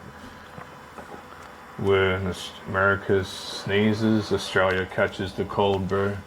But it's interesting because India and Pakistan never agree on anything, and in this UN vote, they agreed. They agreed. They both agreed on something. And there's been a talk about BRICS, which is the new economic alliance composed of Brazil, Russia, India, China, and South Africa, to create like a new alternate currency to the petrodollar that the West is using right now, which is based off oil. They're going to have like a gold and silver backed currency. And that... Oh! That is... Does that sound similar to, I don't know, Iraq? That is going... This isn't Iraq. This is China, Russia, India, Brazil. Yes, but it sounds similar to the Iraqi war because similarly, Saddam Hussein wanted to change his currency to the same thing. Yeah, and so did Libya as well. So isn't that ironic? And they're a lot bigger now, so I don't know if the US can get on top of this one, but it'd be interesting. Either way, I see the West siding with Ukraine, and I see possibly China, Iran, maybe North Korea, and possibly even Pakistan siding with Russia, bro. I think this might be what causes the Third World War, dude. Like, this could be it. Right now, this war we're seeing with Russia and Ukraine, if it keeps going the way it is, and Zelensky's not backing down, and there's going to be no treaty, it could lead to the big thing, which leads us to one of our last questions. What or when do you think will stop this conflict? What or when do I think that will stop this conflict? Listen, in all seriousness, I think either Zelensky gets assassinated or Putin gets assassinated. Yeah. Right? Yeah. I think in terms of regime changes and stuff like that, it's very hard to decide which way it's going to go. It's hard to determine what will change it because there's so many factors that could be at play. Do you know what I mean? There could potentially, hypothetically, be another treaty agreement between the countries, and there could be like a two-state solution, like as a peace reform for Ukraine's. But I feel like the only way that will happen if Zelensky steps down from his presidency and somebody else takes over. Speaking of which, you wouldn't believe what Elon Musk just posted on Twitter. What? He wants to personally intervene and broker a truce between Ukraine and Russia. Now, he could just be, because again, now that Elon owns Twitter, he could just be talking shit. Yeah. But he's made a statement saying that if the Donbass separatists and Crimean separatists personally chose to side with Russia against Ukraine's new government, then they should be held by a UN-sponsored vote to choose if they want to have either Ukraine, Russia, or their own independence as a republic. If that happens, this could very well change what is going to be the future of the region. However, the question is, would other countries allow for an election in Crimea and the Donbass region to end the war? Would they allow for the people in this part of the world to have their own state-held election? And that is a great thing to kind of end it on, because I feel like Europe is the main hub of the decisions that are going to be addressed in this situation. And in terms of having a sense of a ballot system, may not be as democratic as possible considering the conflict that's happening. But Europe, because they're not so close to the conflict in the sense where it's not happening in front of them, they'll probably have more of a waiver decision on where things kind of end up. We have a situation where, do we want Russia to win the war? I don't know. Like, I can't really say, like, I feel like if Russia wins the war, there could be a massive ripple effect. If Ukraine wins the war, there could be another ripple effect. But the ripple effect will be a little different, though. Yep. If Russia wins the war, then potentially it could branch out to other wars starting because of that. Or if Ukraine wins the war, then it could change the regime of Russia, which could either A, create more alliances, or B, create more enemies. I'll have to say, in regards to that, as I said at the beginning of the video, whether one side is justified or one side is unjustified, war is bad. We want peace. Yeah, we want peace, man. The preferred option is that I'm actually siding with Elon. I think it would be fair if the Donbass people and the Crimean people were given a state-held election to become a republic, and for them to be given the choice to choose their master, not in between Russian cannon fodder and Ukrainian gunpowder. To give them a choice to choose their master. Not to have Russia completely annex all of Ukraine, and not to have Ukraine, through those sick, psychopathic lunatics, continually slaughter innocent civilians in the eastern part of the country. I think that you should give them a state-held election, let them choose their master, and I think that that will be the only solution that can and will end this war. Otherwise, who knows, bro? China might hit Taiwan next. This may go on forever, but with that all being said, you have your way, I have my way, and then there's the middle way. All right. Now we're just gonna make him.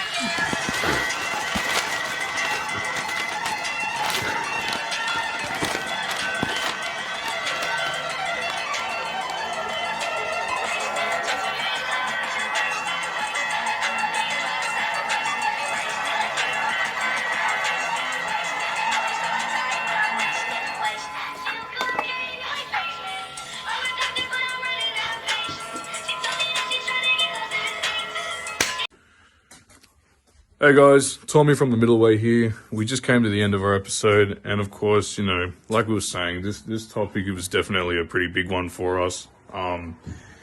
We actually know a few Russians and Ukrainians that have personally been affected by this war, and it's very devastating. It's honestly one of the biggest conflicts today. So with that being said, by all means, we've tried to play our part, make some donations to some charities that we have listed below. By all means, if you feel that you can do more than those stupid Instagram thoughts.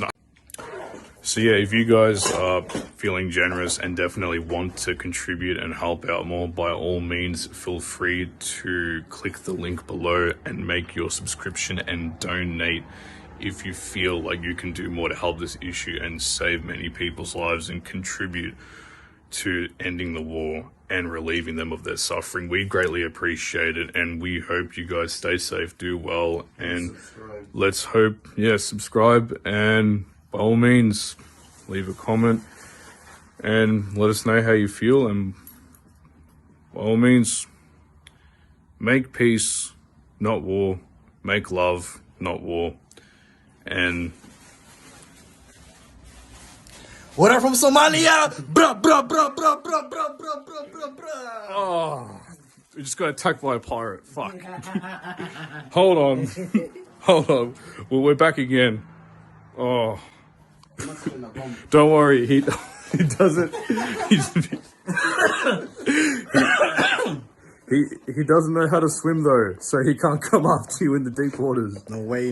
I cannot fuck the water. I'm a lion, man. The lion of Africa is Somalia, baby. There's only one star like Somalia's flag, baby. Somali flag. Yeah. Was it like a blue flag with a white star right in the middle? This is another thing too. What do the soldiers in Somalia have? Do they have the one star salute? Well, I know it's what they do, bro. To be honest, but I know that we used to have the most powerful army in Africa. It was Egypt, South Africa, and Somalia. But then when Somalia got fucked up, we lost everything. Was that because? But Somaliland is alright. North Somalia is alright. Somaliland is alright. But South Somalia, Mogadishu, where I'm from, it's very bad. Oh, whoa. What is this? He is being attacked by a bold fella. Oh no, what happened? Oh, this is terrible. Oh. Bullets in it. See, that's what I'm saying, man. We bulletproof. Somalis, we bulletproof, baby. Yeah. We're like Superman. You got to tell him. You got to tell him that, get the fuck out of Somalia. Yeah, man. Hey, but the war in Somalia was critical, man. 1991. That's when the war happened. 7 months after I was born 1990. Do you know what else happened in 1991? What else happened? The collapse of the Soviet Union. Oh, heavy. What a coincidence, bro. Yeah, you know what else happened? That's not a coincidence? Oh, no, you know what else happened also after 1991? What else happened? The invasion of Yugoslavia. Oh, my God. It seems like the moment the USSR leaves, all of a sudden, we get a whole bunch of proxy wars in numerous countries around the world. That's heavy, bro. That's heavy. Too heavy. Heavy like my nuts. Heavy like my nuts, man. Fuck, man. If your nuts look anything like my head, bruv, they must be bold. Nah,